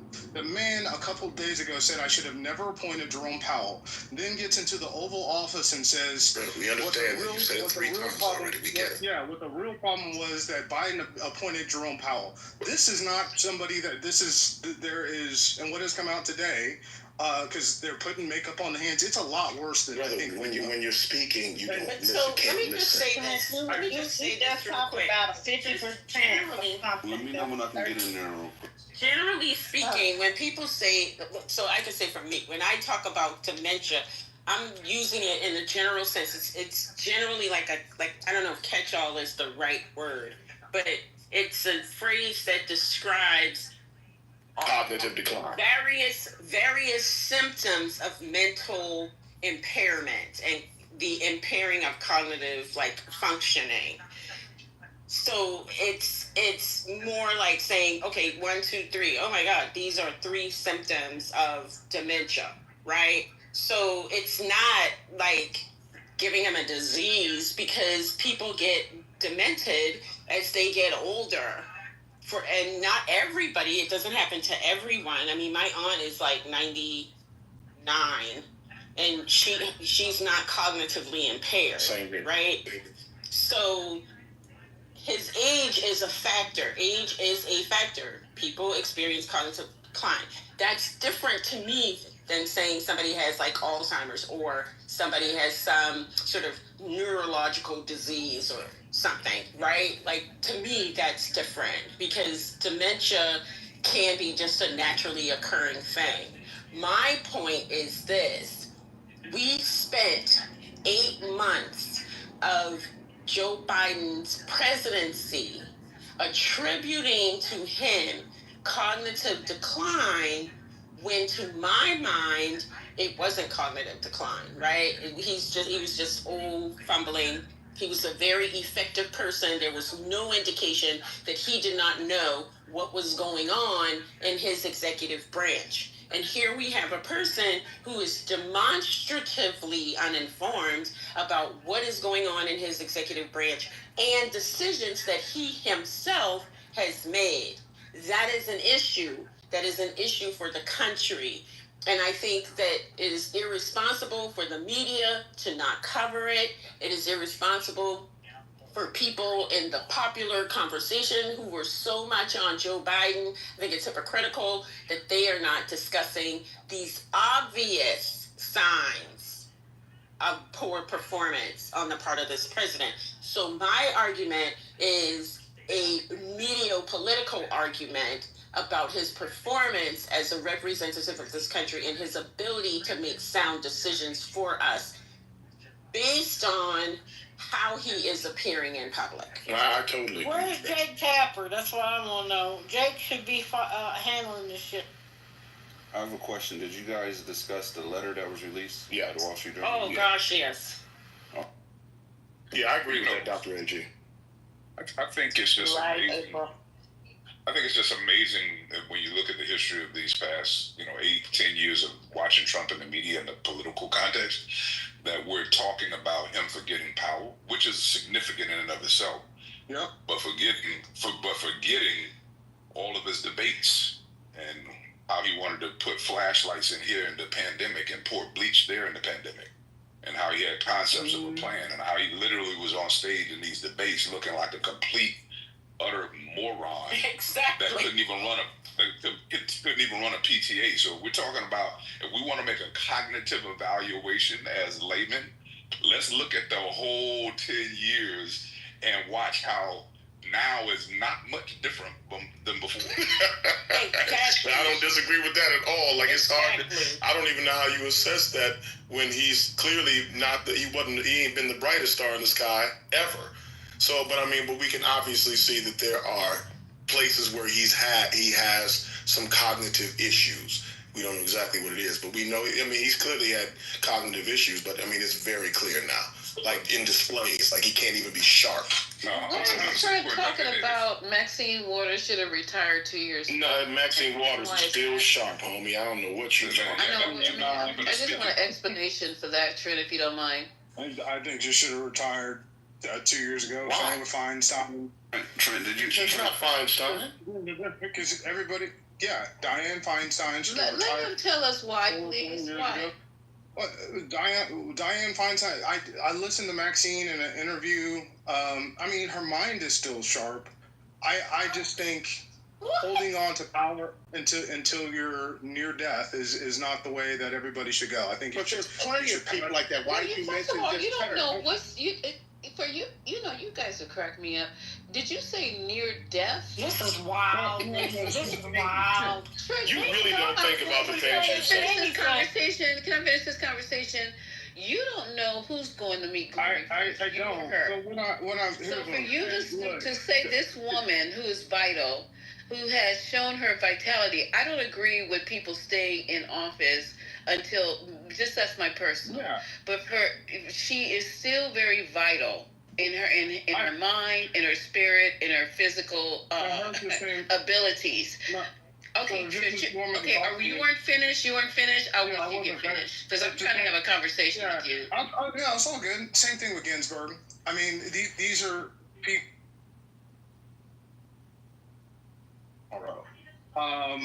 But I think you owe it a responsibility when you've been in office for 30 and 40 years, right, to build a bridge to someone else. And when you're in your mid to upper 80s, I give you Maxine is still sharp, but I hear slippage in her. I know she's a passionate lady. She's a great lady from California. One of my favorites. Slippage in her? When did she slip?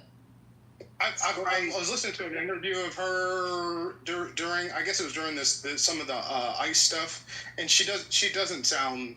Okay, so can you? She obviously doesn't sound the same as she worse by far. Interview it was so I can play it. Wait, hold up, you guys. I just said something. Can you tell me which interview it was so I can play it for the room? No, she's in the middle of a crowd and she's talking about ICE. She's in the middle of the crowd and she's talking about ICE, so I should have no problems finding that, right? Yeah, you should be able to find it. And she's still passionate. She can still speak. I just think, when you're getting up there in age and you can pass the baton, you should pass it. And okay. A congressperson like her, a little different. Ginsburg, who refused to retire, was obviously. Excuse me, sir. Excuse me, sir. Point of order. We're talking about Maxine Waters. Don't start bringing anybody else in. That's why I came up. I'm talking about a couple of them. I'm talking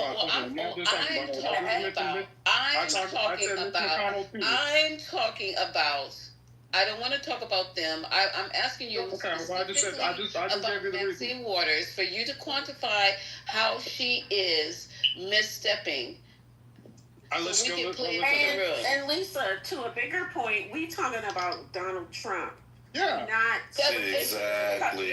But that's why you keep piling on, which, I'm saying, he went straight to Maxine Waters. We're not talking about Democrats. Somebody else said it in the chat. And we don't stay on Donald Trump. In the chat. Dr. AG, I have a question. Have y'all discussed Jerome Powell and him forgetting that he even appointed him? Yes. Yeah. Trent has said that 3 times over. 7 times. So, go ahead, Dr. AG. No, that was my only point. Dana 2.0 mentioned Maxine. when we talking about Donald Trump, we gotta stop letting people pivot and start talking about the Democrats. We're not talking about the Democrats. Especially when it's somebody who had to be corrected earlier. He went from 50% had to be corrected to 30% of people who didn't like Obama. So Trump just talks. Yeah, Trump if he's not corrected, talking about Mitch McConnell. Fact checked. Mitch McConnell. He just rambles. I just said Mitch McConnell. Talk about Mitch McConnell. Yeah, he mentioned Mitch McConnell. And Trent, I don't just. Yeah, I mean, back to Donald Trump. I'm just telling y'all, 8-9 months, because it's not just this disease. There's something else. Bannon said it a couple years ago. To your point, Quinn, he said that Trump is starting to show signs of dementia. His words said he's repeating stories. He's saying the same things over and over again. And I think it was Dr. A.G. that said it. I didn't think about it when Hegseth stopped the Ukrainian weapons. I didn't really think what that meant, but you're right. They are making crucial decisions without him, and there's a reason for that. Well, I'm really cautious about saying things about people that aren't true, even if I don't agree with them or I don't particularly like them. So I'm not going to say that he's showing signs of anything. I know that the only thing that we can be sure, relatively sure that he's showing signs of is getting older. Lisa, so that's as much as we know. I'm sorry, Quinn. I have the clip of Maxine Waters talking about the troops there in L.A. If you want to hear it at some point, there's lots of yelling and horn honking and stuff, so you kind of have to listen. Yeah, but we don't want to pivot to the Democrats. We okay, Dr. A.G. I just wanted to offer it. She wasn't sounded completely coherent. She wasn't saying anything crazy, and she didn't sound like a nut like Trump at all. Yeah, we just not gonna let them do that. We staying right here, because then it becomes a whole conversation about the Democrats, what they not doing, why they bad. No, the Republicans are in control of 3 houses. Let's talk about what they doing and how they, sliding us down a razor blade into an alcohol river. Let's talk about that. Absolutely. But no, yeah, okay, I got you. Now Trent in the back said there's no need to talk about Maxine. And you just got through doing it, and you just got I just was responding to somebody else. One problem, look. You don't want to talk about Democrats, but one problem Democrats do is they are a bit too old. No. You don't want to talk about Trump. That's the problem. No. Y'all do this all the time. Y'all just do this and won't stop. You won't stop. You won't stop doing this, going back to Democrats over and over and over. When Democrats aren't in control of what the hell's happening right now at all, sir. I just said that Trump is going to be control. They're not in control. I just said that Trump. Ma'am, I just said that. Talking now. Go on mute. Let us finish. Then respond. I just said that Trump, they're going to evoke the 25th Amendment in 8 to 9 months. How am I not talking about Trump? Man. April, where you done? Somebody needs to fix that. April, where you done? You know what's going on, Deborah. You know what time it is. Right. Deborah, fix the fire alarm. Get a damn stool. Trent, you better shut the hell up off Deborah. What is this fire alarm that everybody... Fix the fire alarm. Are you really gonna be that petty, man? That's some bitch ass shit. I don't never hear this fire alarm. Do I need to come up to Rockwall? Yeah, come on, nigga. Come on up there. Debbie, that made me laugh over here. I'm dead. She said, pull up, nigga. Pull up. Come on, Cletus. I'm coming to see you, baby. I'm coming to see you. Come on, Cletus. I think you play too much turn. You know I love you, but you gonna make me bitch slap you. Wow. I'm taking you to dinner. Trent, can you explain to me how you were able to vote for somebody that is this fucking retarded, obviously, and then judge Biden on the same level and say that he's clearly showing signs of dementia? Fred didn't vote. You're the one. You're said he didn't vote for it. You know, he supports him on some level because he's always wanted to give offer Trump pushback. Gemini, he came in here suspect being a Trump from the beginning. The first day he showed up, and I went to his IG and I saw his support for Trump loud and proud. So don't just take everything he say with a grain of salt. Look, Gemini, here's real talk. Okay. Just because I think that we should have pulled Clayton Kershaw in the 6th inning, okay, and Roberts left him in, doesn't mean I hate the Dodgers, okay? Because I think they should have pulled Biden out and put. Why are you muting me? I didn't mute you. Yeah. So I'll just say it wasn't me. Just because I think we should have pulled Biden out and put Kamala in earlier. Yes, I voted for Kamala Harris. No, I did not. I did not in either election vote for Donald Trump. I do not like Donald Trump. It's just something that April likes to repeat. Man, that's no, it's something I saw on your IG. You are mad I saw on your IG. You seem like you might not know. You seen something on his IG? I would have no problem. Did you have some Trump support rhetoric on your IG, sir? I mean, there's things that I like the terrorists. So I don't know what you're talking. Yeah, I supported the terrorists. I don't hate every decision. The terrorists are an idea. No, I don't like that. I don't like immigration. I do like Orange. I hope he wasn't dancing to the song with his wife. I will fuck Donald Trump. No, I like the Orange Crayon Channel. I'll tell you about that now, baby. Now that's a little different. You gotta do that video. I think that's the song you should dance to. No, I support a controlled border, but I do not like, deporting farmers and the people I work with. I just was talking about Taco Ole, which is a restaurant I go to down here, and they deported 10 of the ladies that work there. Nice ladies. I mean, Gemini, when I tell you these ladies were as nice to me, because I can't speak Spanish and didn't know what was hot and what wasn't. Well, are you in cognitive decline? Because we've heard this story from you. You repeat the pastor said your Instagram was suspect.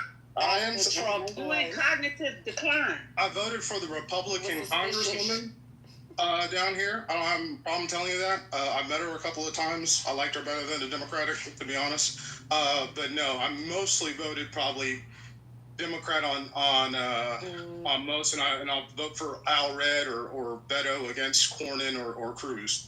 So I go back and forth. I'm bisexual like that. Now go in the other room and say the opposite. Oh, you bisexual? Oh, bisexual like that is crazy. I go both ways. I go both ways. Yeah, according to your photos, I believe that.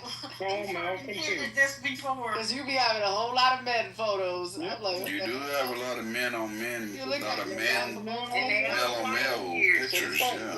Hey, come on. I'm pitching and I'm You catching. only got one black friend. You pitching and catching. Hey, if you say it, I believe it. That's it, brother. Listen, Gemini, you would never say such a thing, would you, Gemini? No. Never. Fuck no. JD, no. Pastor, no. Next you're gonna tell us that you be cucking. No, that's weird. That's actually one thing I would never say that to me. That's he already said if his wife needed another man, he'd make sure she was taken care of. He did say that. Well, that's not what I said. I said I had a friend that was paralyzed, and that I had an understanding, after talking to him of why he allowed it, and that was a really personal thing. That's something I would never do, but I do have an understanding for somebody who goes through something and can't satisfy their wife, but still loves them and wants to stay together. Why he did that? That's another story. You want to make sure your wife's needs are met. So, The chat going crazy. I guess he tipped death to us card. Better or worse, rich or poor, like wasn't said at your wedding, but okay. I hope his wife didn't hear him that he was bisexual. Are y'all hearing the pushback that Obama? Are y'all hearing the pushback that Obama is getting right now for one portion of his interview where he said a father is not enough for a male, that sometimes he might need a gay man in his life to help him with his emotional intelligence, and that's what his professor provided for him. The father can't be every man in his son's life. and that could be a good thing and should be part of the friend group. What speech is that? I can play it. Please do. And what's the pushback on it? The pushback is a lot of people. I was in another room listening, and a lot of the response was they don't want their children being influenced by homosexuals at such a young age. Lord. And then there was a lot of people in the chat saying that's these dick-sucking Democrat dudes. Y'all know. Okay, so now we on the Democrats. Okay. Just telling you, that's what was being said. You can listen to the interview and take it. Y'all know JD don't talk loud and he keep trying to conversate. I'll cut you off, JD. But tell y'all got one more time to play. JD, you better stop hiding behind your woman and say it with your chest, bro. Bro, I am, man. I just can't. I gotta loud my mic up. Y'all be good. I'll talk to y'all soon. What was you about to say, JD? No, I just said Megan's gonna have a field day with what you just said. They are right now. I'm telling you, I just came from the room listening to. I don't even feel like playing anything here. Y'all can find it, but that's what was being said. That shit is definitely going viral right now. Let me read this off real quick. Former President Barack Obama suggested during an appearance on his wife's podcast earlier this week. When was this from? July 7th. Okay. That men need gay friends to learn empathy and kindness while preparing for potentially fathering a son who identifies as gay or non-binary. That's quite a bit different. Yeah, that's different. That's way different. I heard the audio clip, and that's not what it sounded like. Here, I'm gonna find the audio clip. Now that makes sense what you just read, April. He was talking about a son, not a father. Hold on.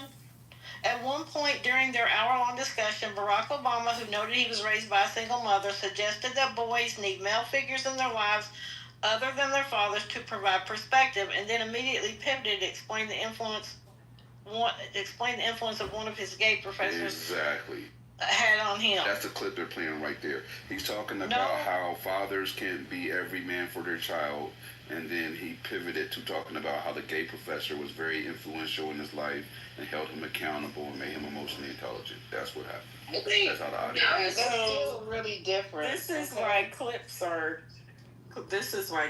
not always the best. You need to hear the things in context. Exactly. Those sound like different things. American men, and I'm generalizing here, of course, because it doesn't apply to everybody. A lot have been raised with this tough guy, hide your feelings, don't share, don't. That's the misogynistic view, right? They're not raised to be kind and empathetic and understanding. Like, that's not the leading things that a man teaches their son.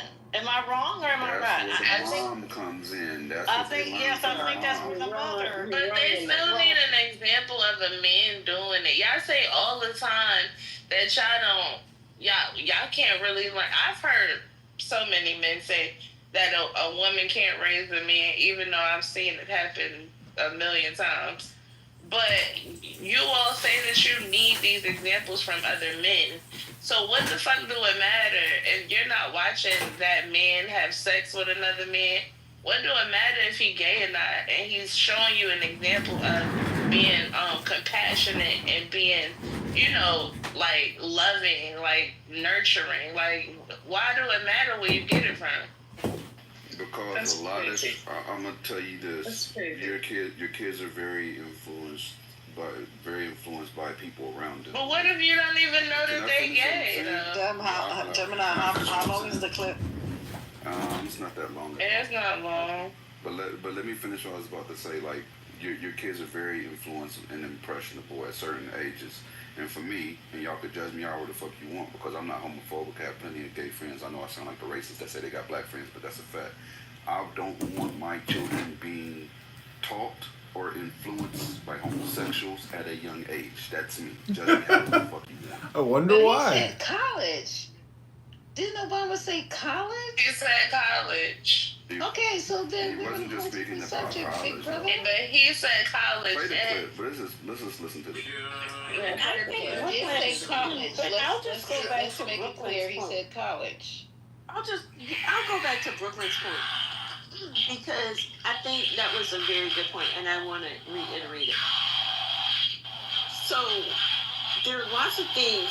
So on the thing like boy children need to see men demonstrating behaviors that are acceptable for men, right?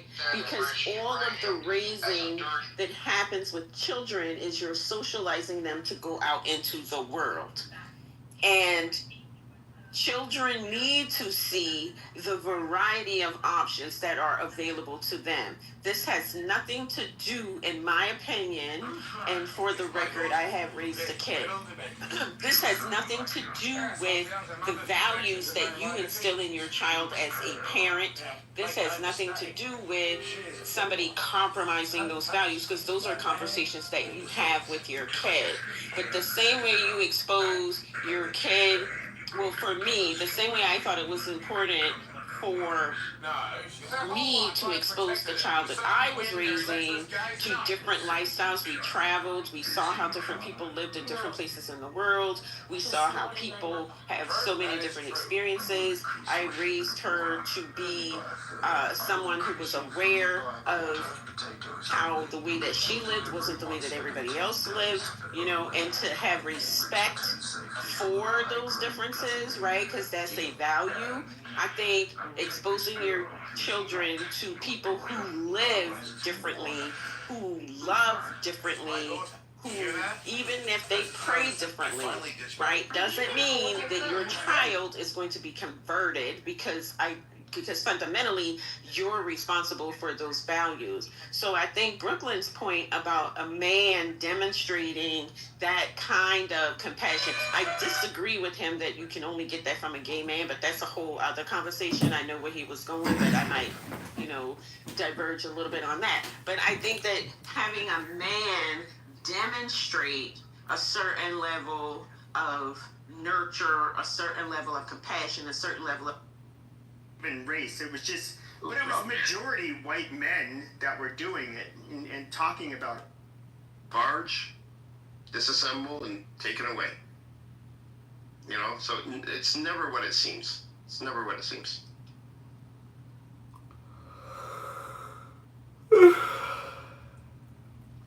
Basically, I'm saying the barge was used for that purpose. That's why the barge was there.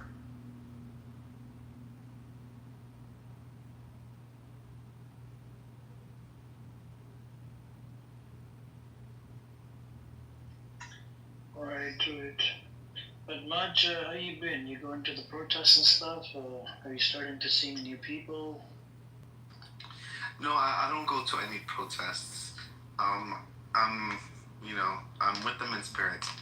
But yeah, Edward, you're right. I think that there was no, You know what? I'm going to talk about the black community. I don't care what's going on. I want to talk about the black community because he had his baby girl. And he said, I don't want her to be one of these ratchet ass motherfuckers out here. And oh my God, it was straight left. Tommy is. Oh, go ahead. I'm sorry. He said, I don't want my baby girl to be a fucking whore, a degenerate. And black women just came out to woodwork. That's when they came up with it. Tommy Davidson? 1,000. Tommy Sotomayor. Jesus Christ.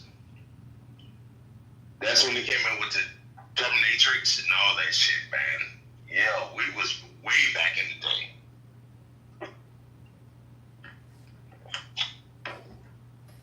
Yeah, it's And he's a good guy. He's a good guy. He would give the shirt off his back. Well, Tommy, the weird thing is Tommy Sotomayor, I don't even think he's people give him shit, say that he's a coon, but he's realistic. There was a video where there's this Irish white trash family, and when I say Irish, I mean actually in Ireland, and you see this this fucking square built mom who's yeah, go over there. I can't do an Irish accent, so I'm not gonna try. But she's yeah, go over there. Yeah, grab a hair, kick her in the face. Yeah, I'm still trying to do the accent because I can't help it. But, basically telling her little girls to go and beat this black girl's ass. And all of these white, like, pro-white people over on Twitter, you know, in this space, we're trying to say, like, no, I mean, don't you understand? Like, they're just fed up. And I'm like, and I come in there, and I'm like, dude, like, no, like, the same shit that you're saying is, like, not, like, it's fucking trashy, it's ghetto, it's them acting like monkeys. Like, this white bitch is doing the exact same fucking thing. Like, we don't need adult women instructing girls to attack other little girls. It's just not. There's nothing normal about that. And you know, I was making fun of them a lot. A lot of these. Were you around when he was dropping the ether beat? When he was what? When he was dropping the ether beat. No, I don't even know what that is. Oh shit. Okay, you wasn't around. But I mean, you have to look at, like, if you go on Twitter. You know, I went into some of the neo-Nazi rooms, and I mean, these are largely, like, retarded people. I just don't really have much in common with them. They're so, like, fucking stupid. They're kind of similar to, like, the black people, I would say, who think, like, once we get rid of whitey, everything will be golden, and it's just like, but they're just kind of like, yeah, once we get rid of the fucking Jew and they're I'm gonna give you a follow-up question. They're angry bioweapons, which they'll consider blacks and non-whites. Like, everything will be golden, and it's just like, Shut up, you. It's not how the world works. Yeah, I'm not in the state. That's guy back in the day. Who? This white guy used to be out here talking shit down the clown. The truck driver. Oh, Cardano. Yo. I tried to tell him to drop that Nazi shit. Like, he was like a full. He was like a normal guy, but then within a couple of years of dealing with black people on Clubhouse, he just like went from an Andrew Yang supporter to being like full on Nazi. But I'll tell you what, Kevin, no lie. Very nice guy. Very nice. No, we all know that. The Jews on this app were saying how, like, they've never met, like, a Nazi they found so hard to hate. Like, he was a nice guy. I sat down and had dinner with him. What drove him crazy? Like, what drove him? He just got nigger fatigue. That is true. I have to agree with that. Was it just that, or was it like the transgender? No. It was black people used to pile on him. They'd be like, well, guys, can't we just talk about it? Like, well, what should we do? Should there be a solution? No, fuck you, cracker. You fucking give my goddamn reparations in blood, motherfucker. And he's just like, well, golly gee, but let's talk about it. And, you know, it's just like, well, how? He just. He wasn't at a voice anymore. He was like, fuck it, I'm done. He gave it his best shot, and they fucking wore his ass out. And I would tell you, I sat at the dinner table, saying I with them. In six, salute to them niggas that wore his ass out. They did it. Yeah, but You know he gotta stand up to that. Hold on, ODM. But no, like, Sig and KP met him in person. And so he was supposed to meet me in person because he was actually part of a neo-Nazi organization in Oregon, or not Oregon, Maine, Blood Tribe, which were, like, kind of pretty well known at the time. At least in neo-Nazi circles. What do you mean we were well known at the time? They were well known. you don't know where Pepe comes from? He comes from online hate forums and Discord. Okay, go. Vice President. No, that's not what we're talking about. The guy we're talking about was a neo-Nazi. Yeah, Patriot Front doesn't fly swastikas. Like, Blood Tribe wears swastikas, and they... Just look up Blood Tribe. Just Google it. Jews will not replace us with nothing, sir. After our dinner we had together, he said, you know what? I'm changing my mind. And dropped everything. He said, fuck this shit. That's good. We shook hands and gave each other a good hug. Yo, brother, you my brother, I'm your brother. And he walked away. He was like, man, this is some stupid shit I was taught. That's a good thing. And for whatever reason, he didn't follow up. He said he's moving back to Arizona. He wanted to meet up with me, and I was like, sure. And he didn't reach back out to me, but it's like, okay, as racist as I am on this app, like, like, I would always push back against them. Because I'll use, like, a lot of it is, like, trolling and humor, but then I'll often say, like, things, I'm not... I guess you say I'm, like, somewhat reactionary. I don't have the best filter, but it's just, like... And, to be fair, I don't say anything about, like, black people, for example, that I don't hear black people on this app say in a much harsher tone. You can't fix broken brain. More, insulting way than I do. And I guess that's kind of... Well, that's part of, like, mind your business, you know what I'm saying? We could tell each other, sometimes, but coming from, like, a white person's like... No, I get it. Y'all need to have a little more understanding, because y'all applying that pressure, right? No, I get it, but we have to look at it, but, like, when white people look at it, I have to say, like, even, like, I am against, like, mistreating black people or taking advantage of them, anything like that. And I'm even for, like, helping people that are disadvantaged, help them have an equal opportunity to be their best. Like, I'm one of those white people. You're doing the best you can, man. But if you are going to just, like, attack, say, fuck you, give me this, fuck you, give me that, fuck you, you're evil, you suck, you blah, blah, blah, blah. And it's just like, what you guys also don't understand is we do have, like, an element of belligerent white trash we also have to speak with in our own fucking communities. But quite frankly, we generally don't have conversations with them in public. Why would we have them? Correct. And, like, they're not up. They realize that what they do is like not acceptable by other white people. They're not even going to bother debating it. It's a dead issue. Back in the day, remember you had your own room, then you had Andrew that we spoke on. Y'all motherfuckers was like oil and water. Oh my God. There was some hot topics. This is old school Clubhouse. Yeah, I knew you sounded like an incel. Who? What are you talking about? Are you black? Who? You, sir. No, I'm American. Love in your heart, bro. You gotta learn how to, like, throw people some compliments. Stop. I might need to throw you a line. Let me tell you something. You know what black means? You know what black means? Zero. I'm American. I'm something. What you should learn about to be something. Bro, I'm not gonna lie to you, bro. Shout out to you becoming a house nigga. Amazing. Oh, okay then. I will say this, KP. This is when... What's up? I remember this, like, over 10 years ago, and so in, like, I think it was, like, Waco, Texas, it was, like, was it Twin Peaks, one of those, knockoff Hooters? You had two motorcycle clubs.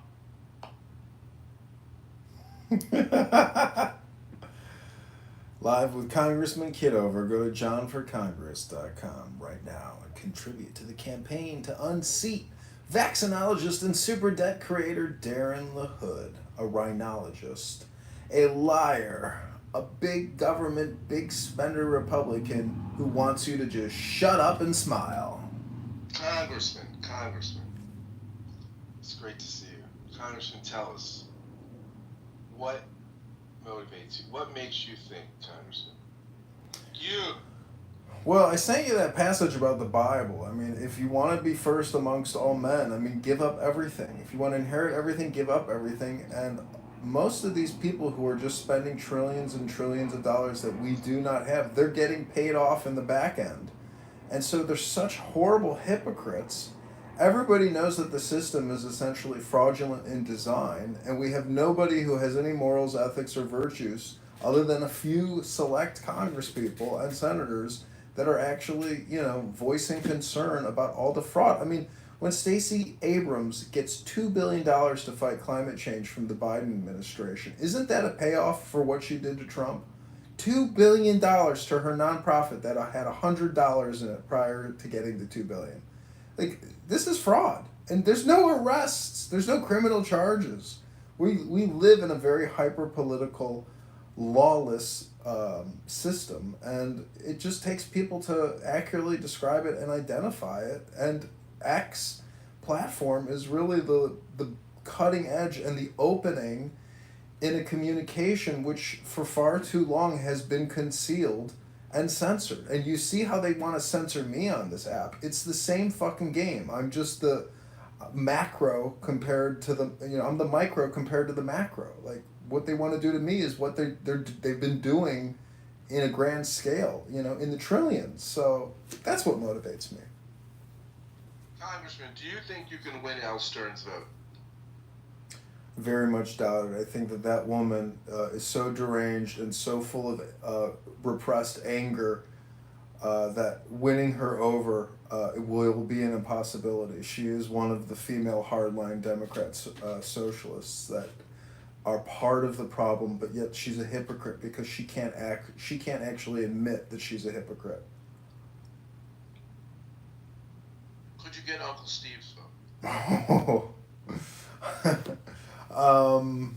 Probably not. I would say he's part of the opposition as well. Just based on... He's a lifelong Republican. I mean, he just became an independent last year, but... Well, let's say he has blocked every account that I've ever created, after one interaction or so. I mean, the guy does not want to hear opposing speech. He is an organizer of echo chambers. Well, Congressman,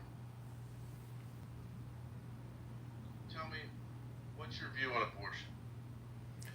I think instead of paying abortion doctors and spending $1 billion a month to kill 100,000 children, since we do have a population crisis, we should give these mothers the option to take a $10,000 check to go have that baby. I love babies and I love women, and I love women that love women. I'm just saying that... You'd be open to impregnating a constituent if it would mean getting her vote. Maybe if we were in a committed relationship, I'd have no qualms about it. But just to get one vote, it seems hardly like it's a good trade-off. What if she guaranteed you she could get all the votes on her block? Jenny on the block? Probably not enough to, impregnate somebody. I mean, I'd much rather pregnate a girl that actually likes me and, loves me and wants to start a family with me because, she's got faith in me. Maybe it'll come after I win the congressional seat. Maybe it'll come while I'm trying to win the congressional seat. But I will tell you this, running for Congress has already gotten me laid with a dime. So she doesn't talk to me anymore, but that was probably expected. She's another neurotic. Was moved by the fact that you had this political ambition? Yeah, we went to this Illinois GOP event, and we, what would be the term? We stood up to the Chicago, Illinois GOP, and we confronted them, and we surreptitiously recorded them. And this got this one political chick really excited because she really dislikes a lot of these men that are involved in the Illinois GOP. And sure enough, yeah, next day she invited me over to her place, and we made it big in the hot tub. I'm telling you. It was actually like magic because I was wearing my Trump hat, wearing a sports coat, and this chick was just wildly turned on. So there is magic and power in that red cap, let me tell you. Yeah, it's true. Women are attracted to power, or those who are rising to power. It's a definite aphrodisiac. They love a power bottom. Did you see my text messages with that girl and how ridiculous all that bullshit is? That she's basically just a fucking escort? I know.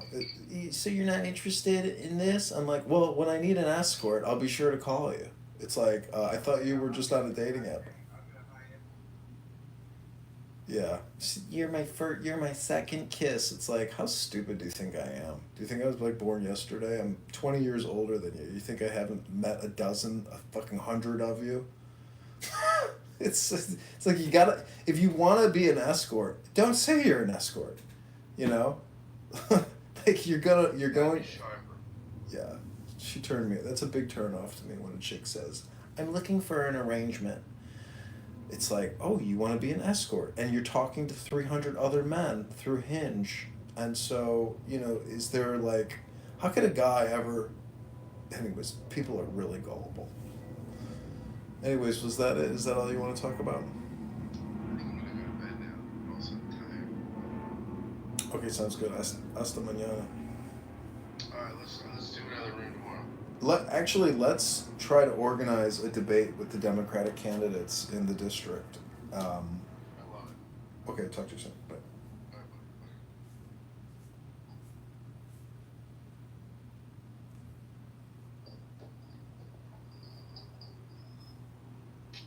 Shit for Abby. I just feel like my mother's throwing it away because she doesn't like it. What happened? Congressman, Rabbi told me to be depressed and not work out, so I went with his advice.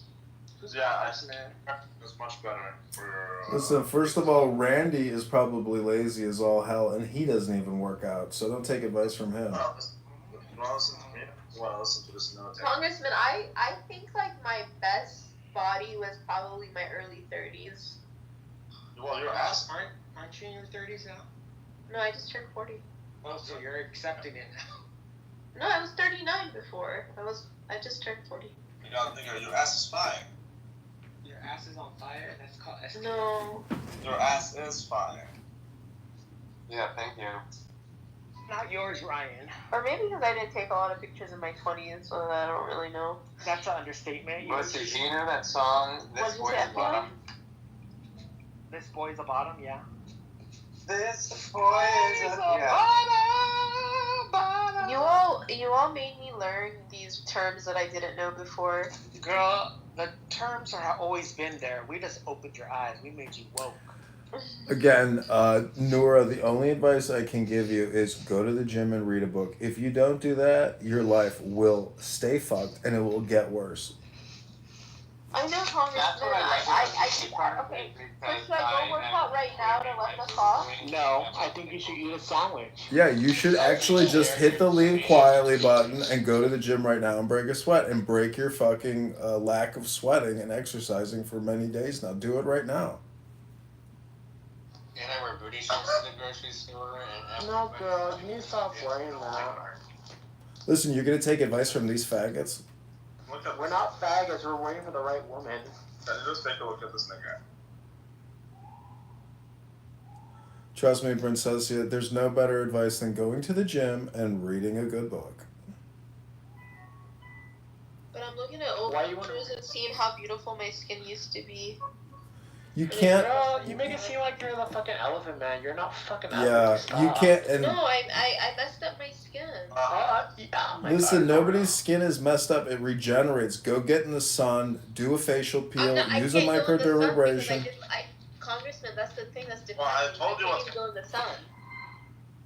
You can't go in the sun. Are you a vampire or a parasite? Which no, one I is can't it? go in the sun because I did laser and it will hyperpigment my skin, so I can't even like. Okay, so wait a couple days, wait a week before you go back out into the sun.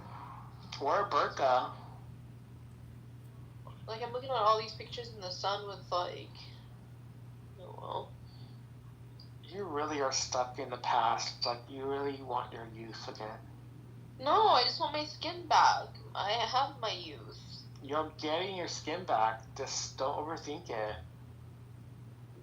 If you saw how it was, you'd make fun of me forever.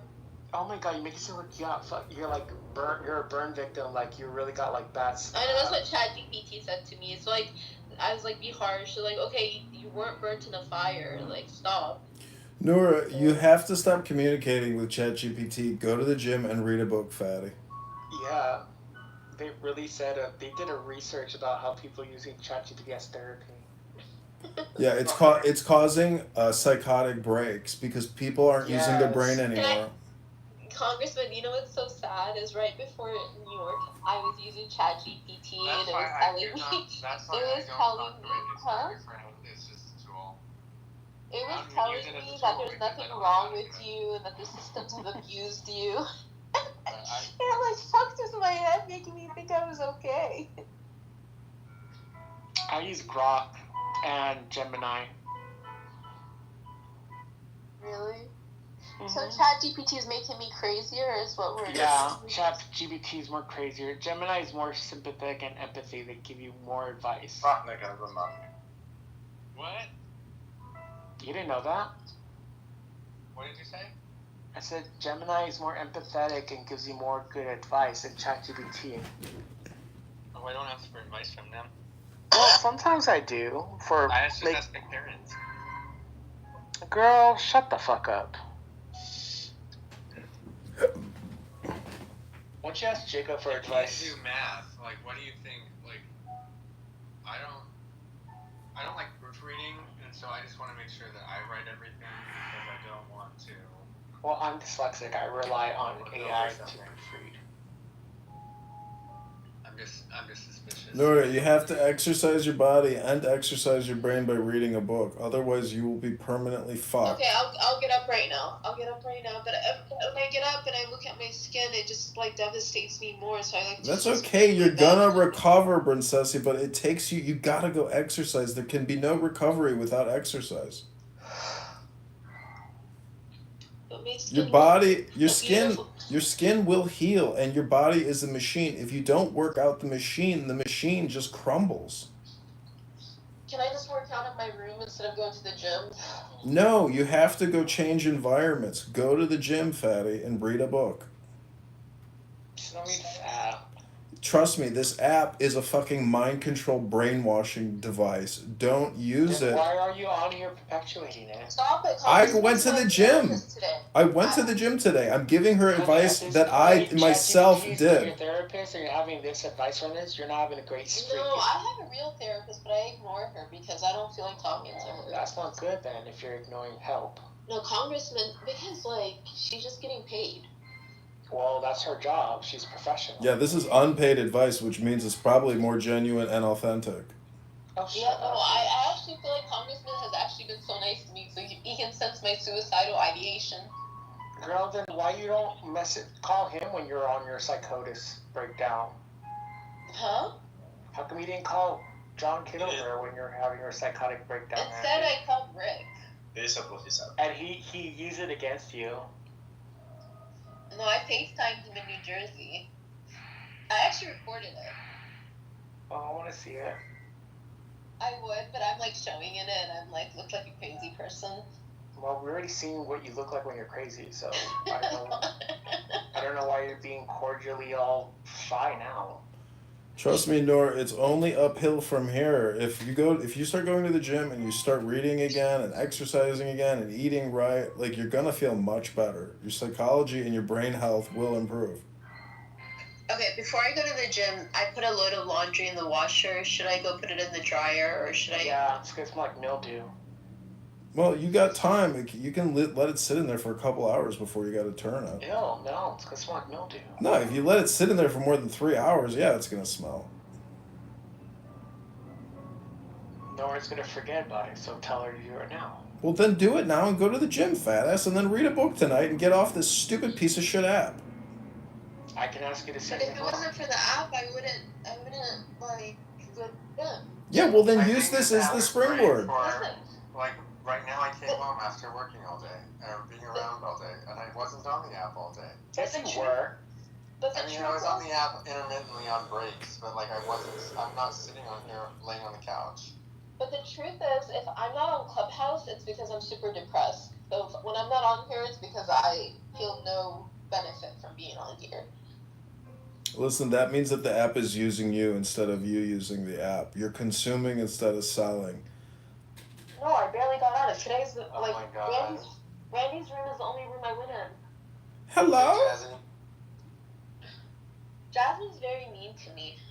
No. She's generally a very angry and mean person, but sometimes she can be funny and pleasant. Jazzy doesn't care. You guys think that embarrassed, but reality. Jazzy was. I thought Jasmine cared about me before, but then she's like, Yeah, hey, Nora, I hate to break the news to you, but you're a 40-year-old woman. That means you can't act like a 16-year-old anymore. You got to grow the fuck up. Take your fat ass to the gym and read a book. But I want to go back to my skin when it was 16. Yeah, there's no such thing as a time machine. Sorry, but you're in the present moment and you got a future ahead of you. You can't go back in time. You know that, right? I'm putting clothes in the dryer right now, just so you know. Well, we would like you unclothed. If that's an option. Why? My skin looks disgusting.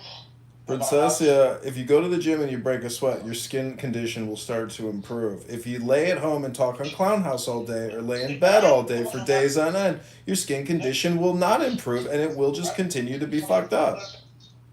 But you don't even know what caused it. It was from laser hair removal. This nigga has shoulder pain. You don't even have to listen to that. He's projecting his own shoulder pain. Listen, everybody gets a skin condition. What does that mean? It means that a rabbi here has some anxiety that's causing him physical pain. Oh, is that why my shoulder hurts? Yes. Yep. It's called tennis elbow. It's a psychosomatic disorder. It's called mind-body disorder. I have a serious question for you. I've been trying to reset my vagus nerve and trying to get it. You know how they tried to medicate me and I'm very anti-medicine? Mm-hmm. Do you have like a mental diagnosis where you take medication willingly?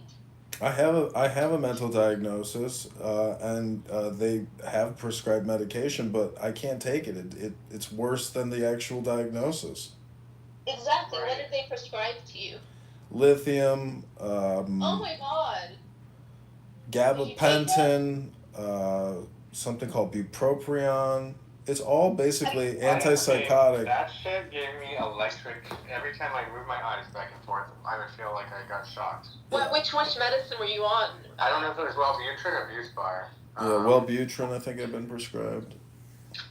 Okay, but that's why I say they say that going to the gym is 10 times more effective than the best antidepressant. Well, Congressman, why do you think I have been working out consistently all my life since I was a kid? You're depressed, Congressman?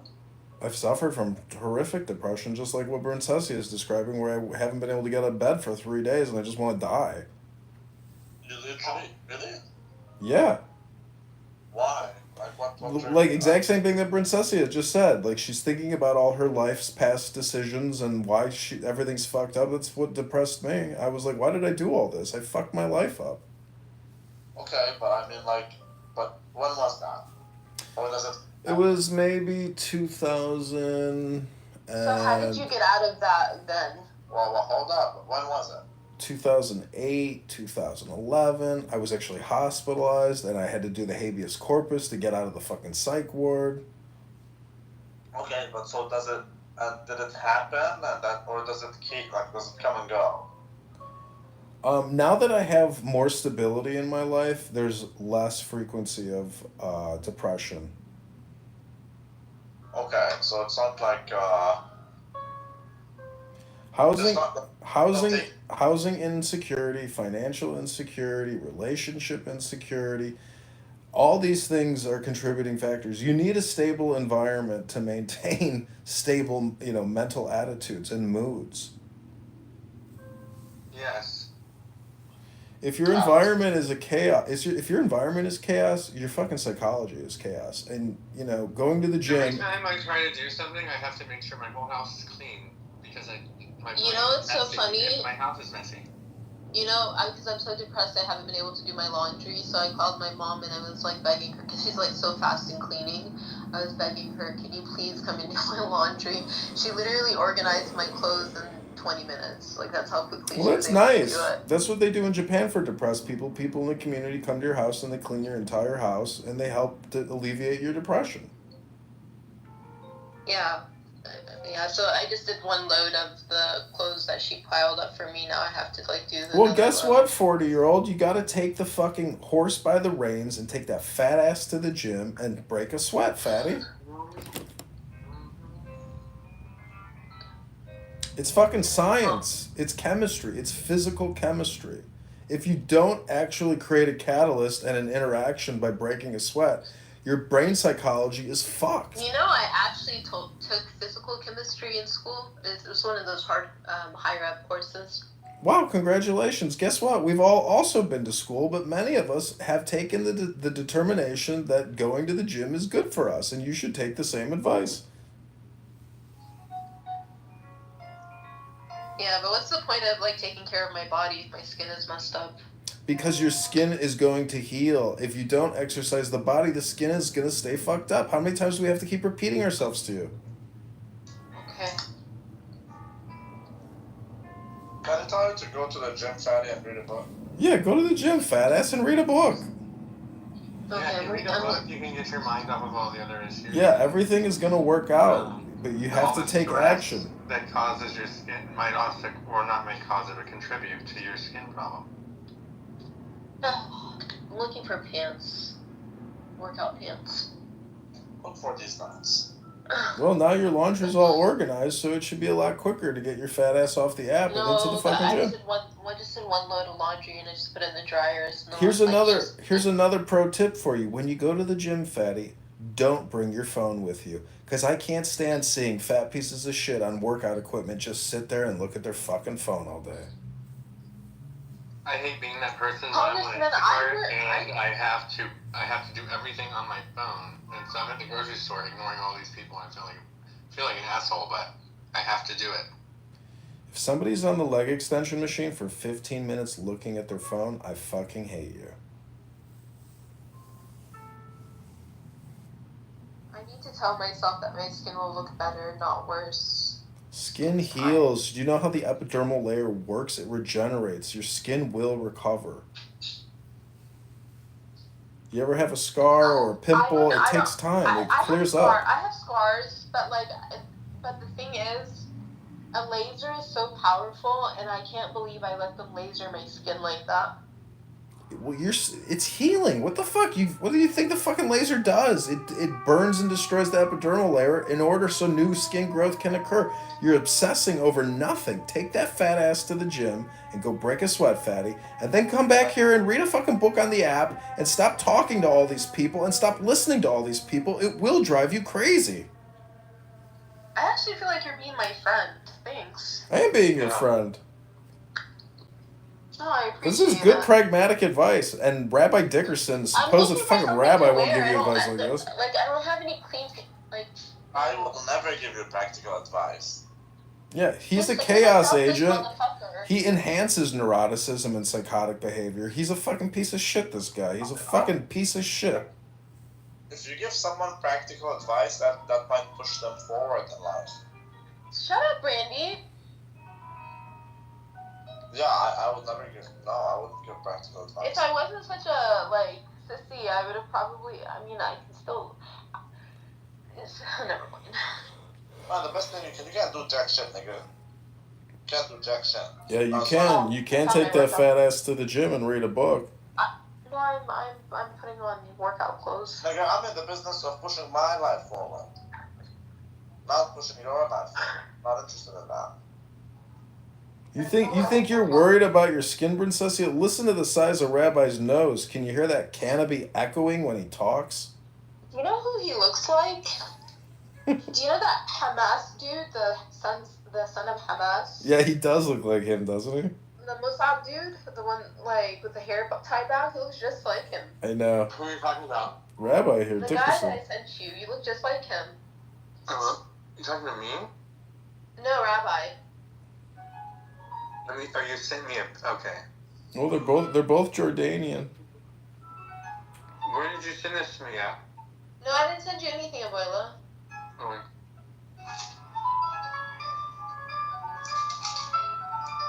I thought you were gonna send me some.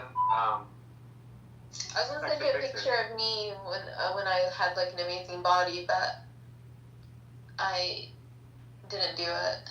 It doesn't matter. Listen, there's a lot of 40-year-old women that have bodies of 26-year-olds, and there's a lot of 26-year-olds that have women's bodies that are 40 or 50.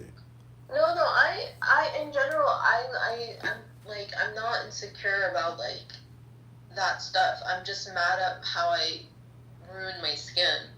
Everybody has skin conditions all the time, and people recover from skin but conditions. I have skin conditions. Like, I have other things that are, like, but it's not self-inflicted. I went to a laser, and I let these motherfuckers, like, laser me without taking the precautions, and I'm just retarded. Well, you're not in the X-Men movie, okay?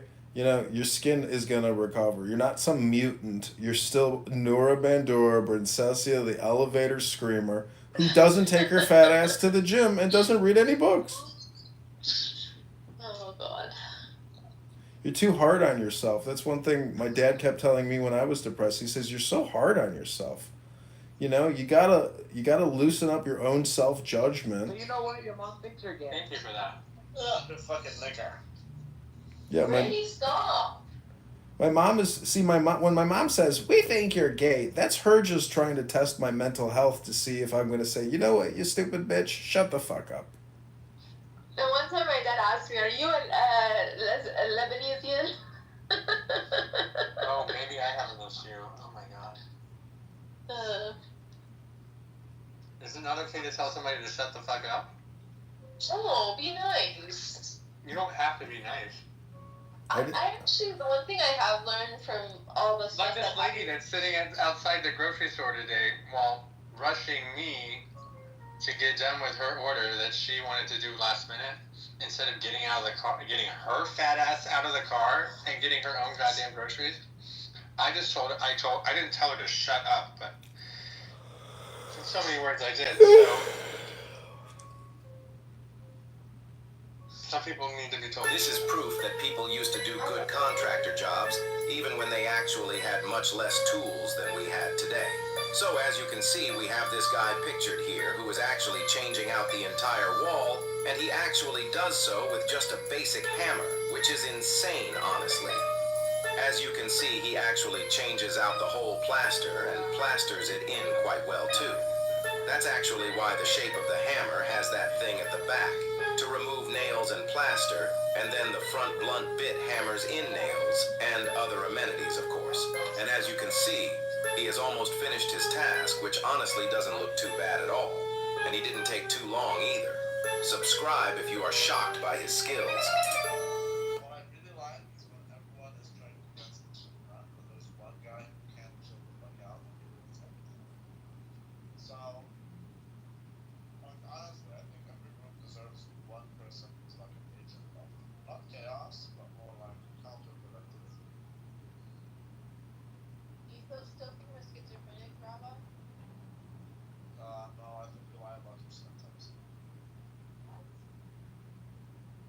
What does that mean? No. Yeah, you're like the little, oh. I don't lie about anything. What did I lie about? Your symptoms. What are my symptoms? I don't even talk about symptoms. It doesn't matter what you talk about, nigga. Yeah, what are the symptoms that she lies about? You know what sucks is my brother has a pool and he invited me to swim and I can't because I can't wear a bathing suit because it'll just hyperpigment everything.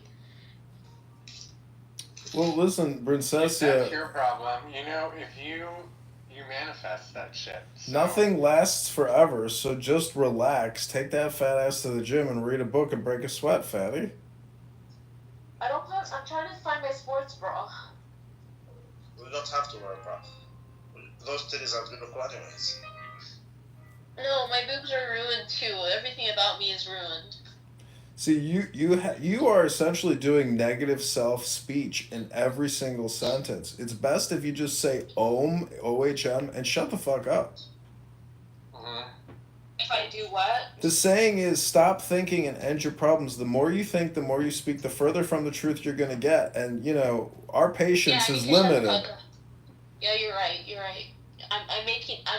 My energy is being negative towards you, and you don't No, it's that. towards yourself. You're not being negative towards us. You're just doing negative self-talk. That's a sign of a cognitive distortion disorder. But you're absorbing the energy. No, believe me, we have the power to deflect your bullshit energy.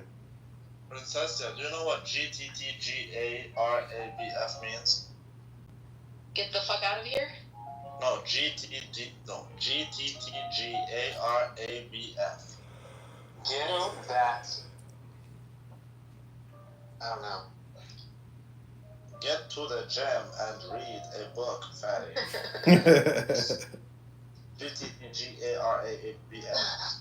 Yeah, stop repeating yourself, because you are repeating yourself at this point, and take action. Action is the secret in everything. It's doing, not talking, that counts. Okay. Yes, sir. Good girl. As soon as you hit that leave quietly button, then we'll know that you've achieved success. I want to stay.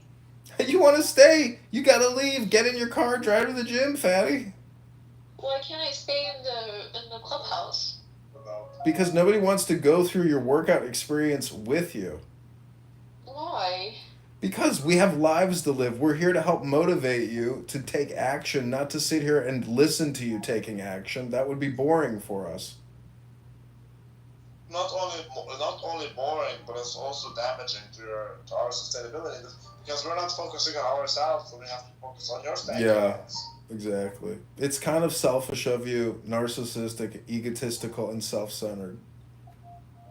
Well, that doesn't make me not feel depressed. The whole point is you have to experience the workout and enjoy it. Nobody here wants to experience your workout with you. We want you to be free from this app and to, take personal responsibility and self-sustainability.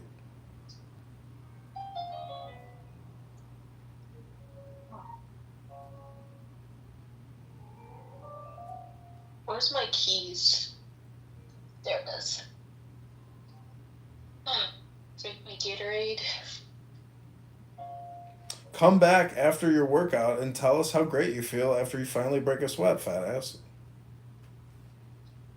I don't want to run because I don't want my boob.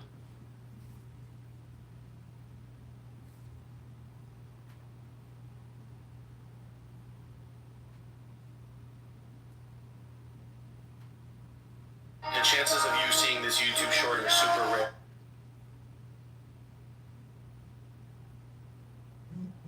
Checkout was getting me to sign up for it. It took 20 minutes.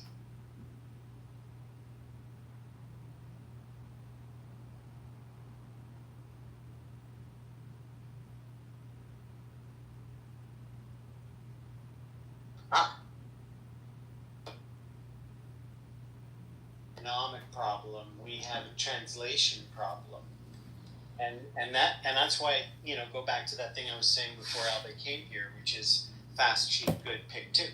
Let's solve the investment in humanity part, and then we can move all that shit that I see 4 or 5 times a week, and I really do, like in my job, right? I work with geniuses routinely all week, and they all have like fantastic stuff. And in some cases, there isn't a business model for it. Right? Like water scarcity is the biggest driver of conflict on the planet. Bar none. As a resource. And we could have water for 10 billion people if we started from scratch with atmospheric water generation, powered by the sun, for about $1 trillion. Maybe a little less. So it's not a money problem, and it's not a distribution problem, which sounds also like scarcity. It's about how to grow access to this shit, and we just have to finance it. It pays for itself over time. There's no time in human history I can find where we invested. Yeah, I've heard this being said. One of the greatest enemies of progress is who's going to pay for this. Right? Nobody wants to take the risk of funding something that could take a long time to pay off, or maybe not at all. And so we have successful people who are confronted with the opportunity to risk some of their success to do something that would benefit everybody or ruin them. And 90% of the time we know what they choose. Yeah, and this is why you have to create a system. I want to chime in. I've heard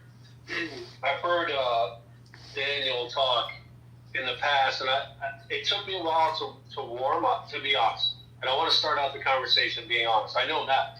It took me 5 minutes. For some reason, you were in a place where I don't know you were describing, but I'm on board with where you're going on things. And to be in such a freaking fantastic place, to get a chance to work with what you call geniuses on a consistent basis, I mean, I think that is something I would hope most people aspire to. I know I do. You know, I'm building something pretty magnificent as well. You know, it's taken me a while to chew on and grind through it, doing other types of work. But I'm on that cusp of being, you know, like creating a genius group as well. So I just wanted to interject. Awesome for that. And I think this shouldn't be as hard to implement all this genius as you and all of us are having to do is the problem, right? And I don't think it's a matter of changing human beings. I think it's a matter of changing the finance conditions, right? Which is why what I'm looking, and there are others who have other kinds of very inventive ways to try to tackle the problem also, but the way we're looking at how to take that risk out of it, replace what used to be done by NASA and can no longer be done by NASA under our current culture, and in the entrepreneurial world, make it safe to build a bank for moonshots. That's what the Bank of Humanity is, where if they fail, Matt, hear this loudly, it has no effect on the bottom line.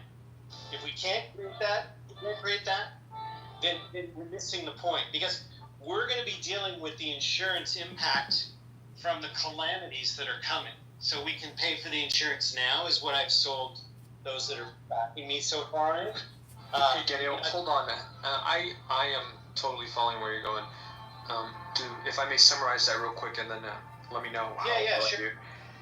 What you're describing to me sounds like the creation of like a new type of governing body whose responsibility is like progress, like essential. Well, it would be a self-governing body. It wouldn't have any impact on anybody else. It couldn't make any laws or do anything. It would have to live within the laws of as like an independent entity. Yeah, an entrepreneurially focused entity and owned by all of humanity, not by any institution, NGO, government, nothing like that. Right. So it does become an organization, and then yes, but it's going to have the sole goal of like leveling up humanity, you could say. Can I say that that's kind of what I'm building?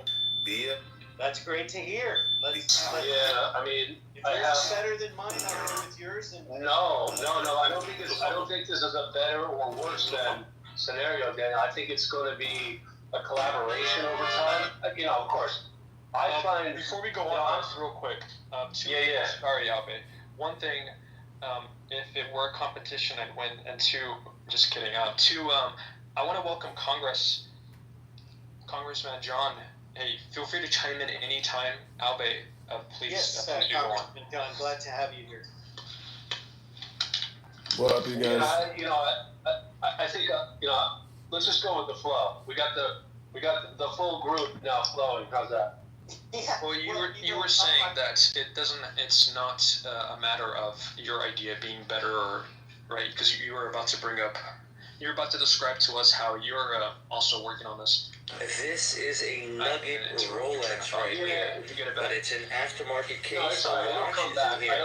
So you got a 36mm old Rolex without a band, and it's just snapped in, and you got this Nugget look. So that's what it looks like on the wrist, and it's been made popular by Eminem. He's got one, obviously. He has a... You probably ain't expecting me to buy my cock, but let you in on the secrets. I got one of these little tracking devices. It's magnetic, which makes it super easy to hide. It got global precise. Never say you can't. Are you there, Congressman? He's shy. Sorry, I'm here. What did you ask?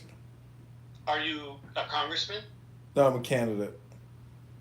You are a candidate, okay? This will be an interesting... Oh, there you go. Perfect. Yeah. Okay. We're looking for people in your position, actually. Yeah, let me lay out the thing, and I don't know if Albie, if you've heard about this from me. So we have conversations, is there enough, examining money and capital in new ways by ordinary human beings, not people in finance. And we have come across something that we put a lot of hours of research into. We do due diligence for a living, and We believe that there is a gaping hole in the way modern finance works, that if that hole were addressed, Congressman, that I hope you become, would allow us to end the debt in 8 years. Now, if I put out a big, tall claim like that, would you be willing to let me explain it to you? And if I prove to you that that's possible to do, would you consider aligning yourself with it? Because if you do, there's going to be a pretty significant super PAC organized to bring this idea to the consciousness of ordinary Americans. Sure, I'm with you, Daniel. Go ahead. So the gentleman who invented this, Scott Smith, is somebody who's had a really interesting career in finance. In fact, he helped create mortgage-backed securities before, as he likes to tell me, they got corrupted. This is only around 1989 or so did we begin to have a measurement on the monetary economy. Like there's a real economy and a monetary economy. We can all kind of, even with no finance background, understand that. The real economy, the material economy where we, perform our goods and services, where we get taxed, where we eat, all of that stuff. And the monetary economy is the entire interconnected global system of transactions that includes that on the currency markets, for example, we can trade as much on a single day as we do in the entire New York Stock Exchange transactions an entire year. That's how big the world economy is. And he did some measurement of this with data from the Federal Reserve that's publicly available. And he basically came to a measurement that the monetary economy is much larger than the real economy. And the real economy is where we're taxed. And the monetary economy is taxed absolutely zero. And the gap is so large, the difference between the two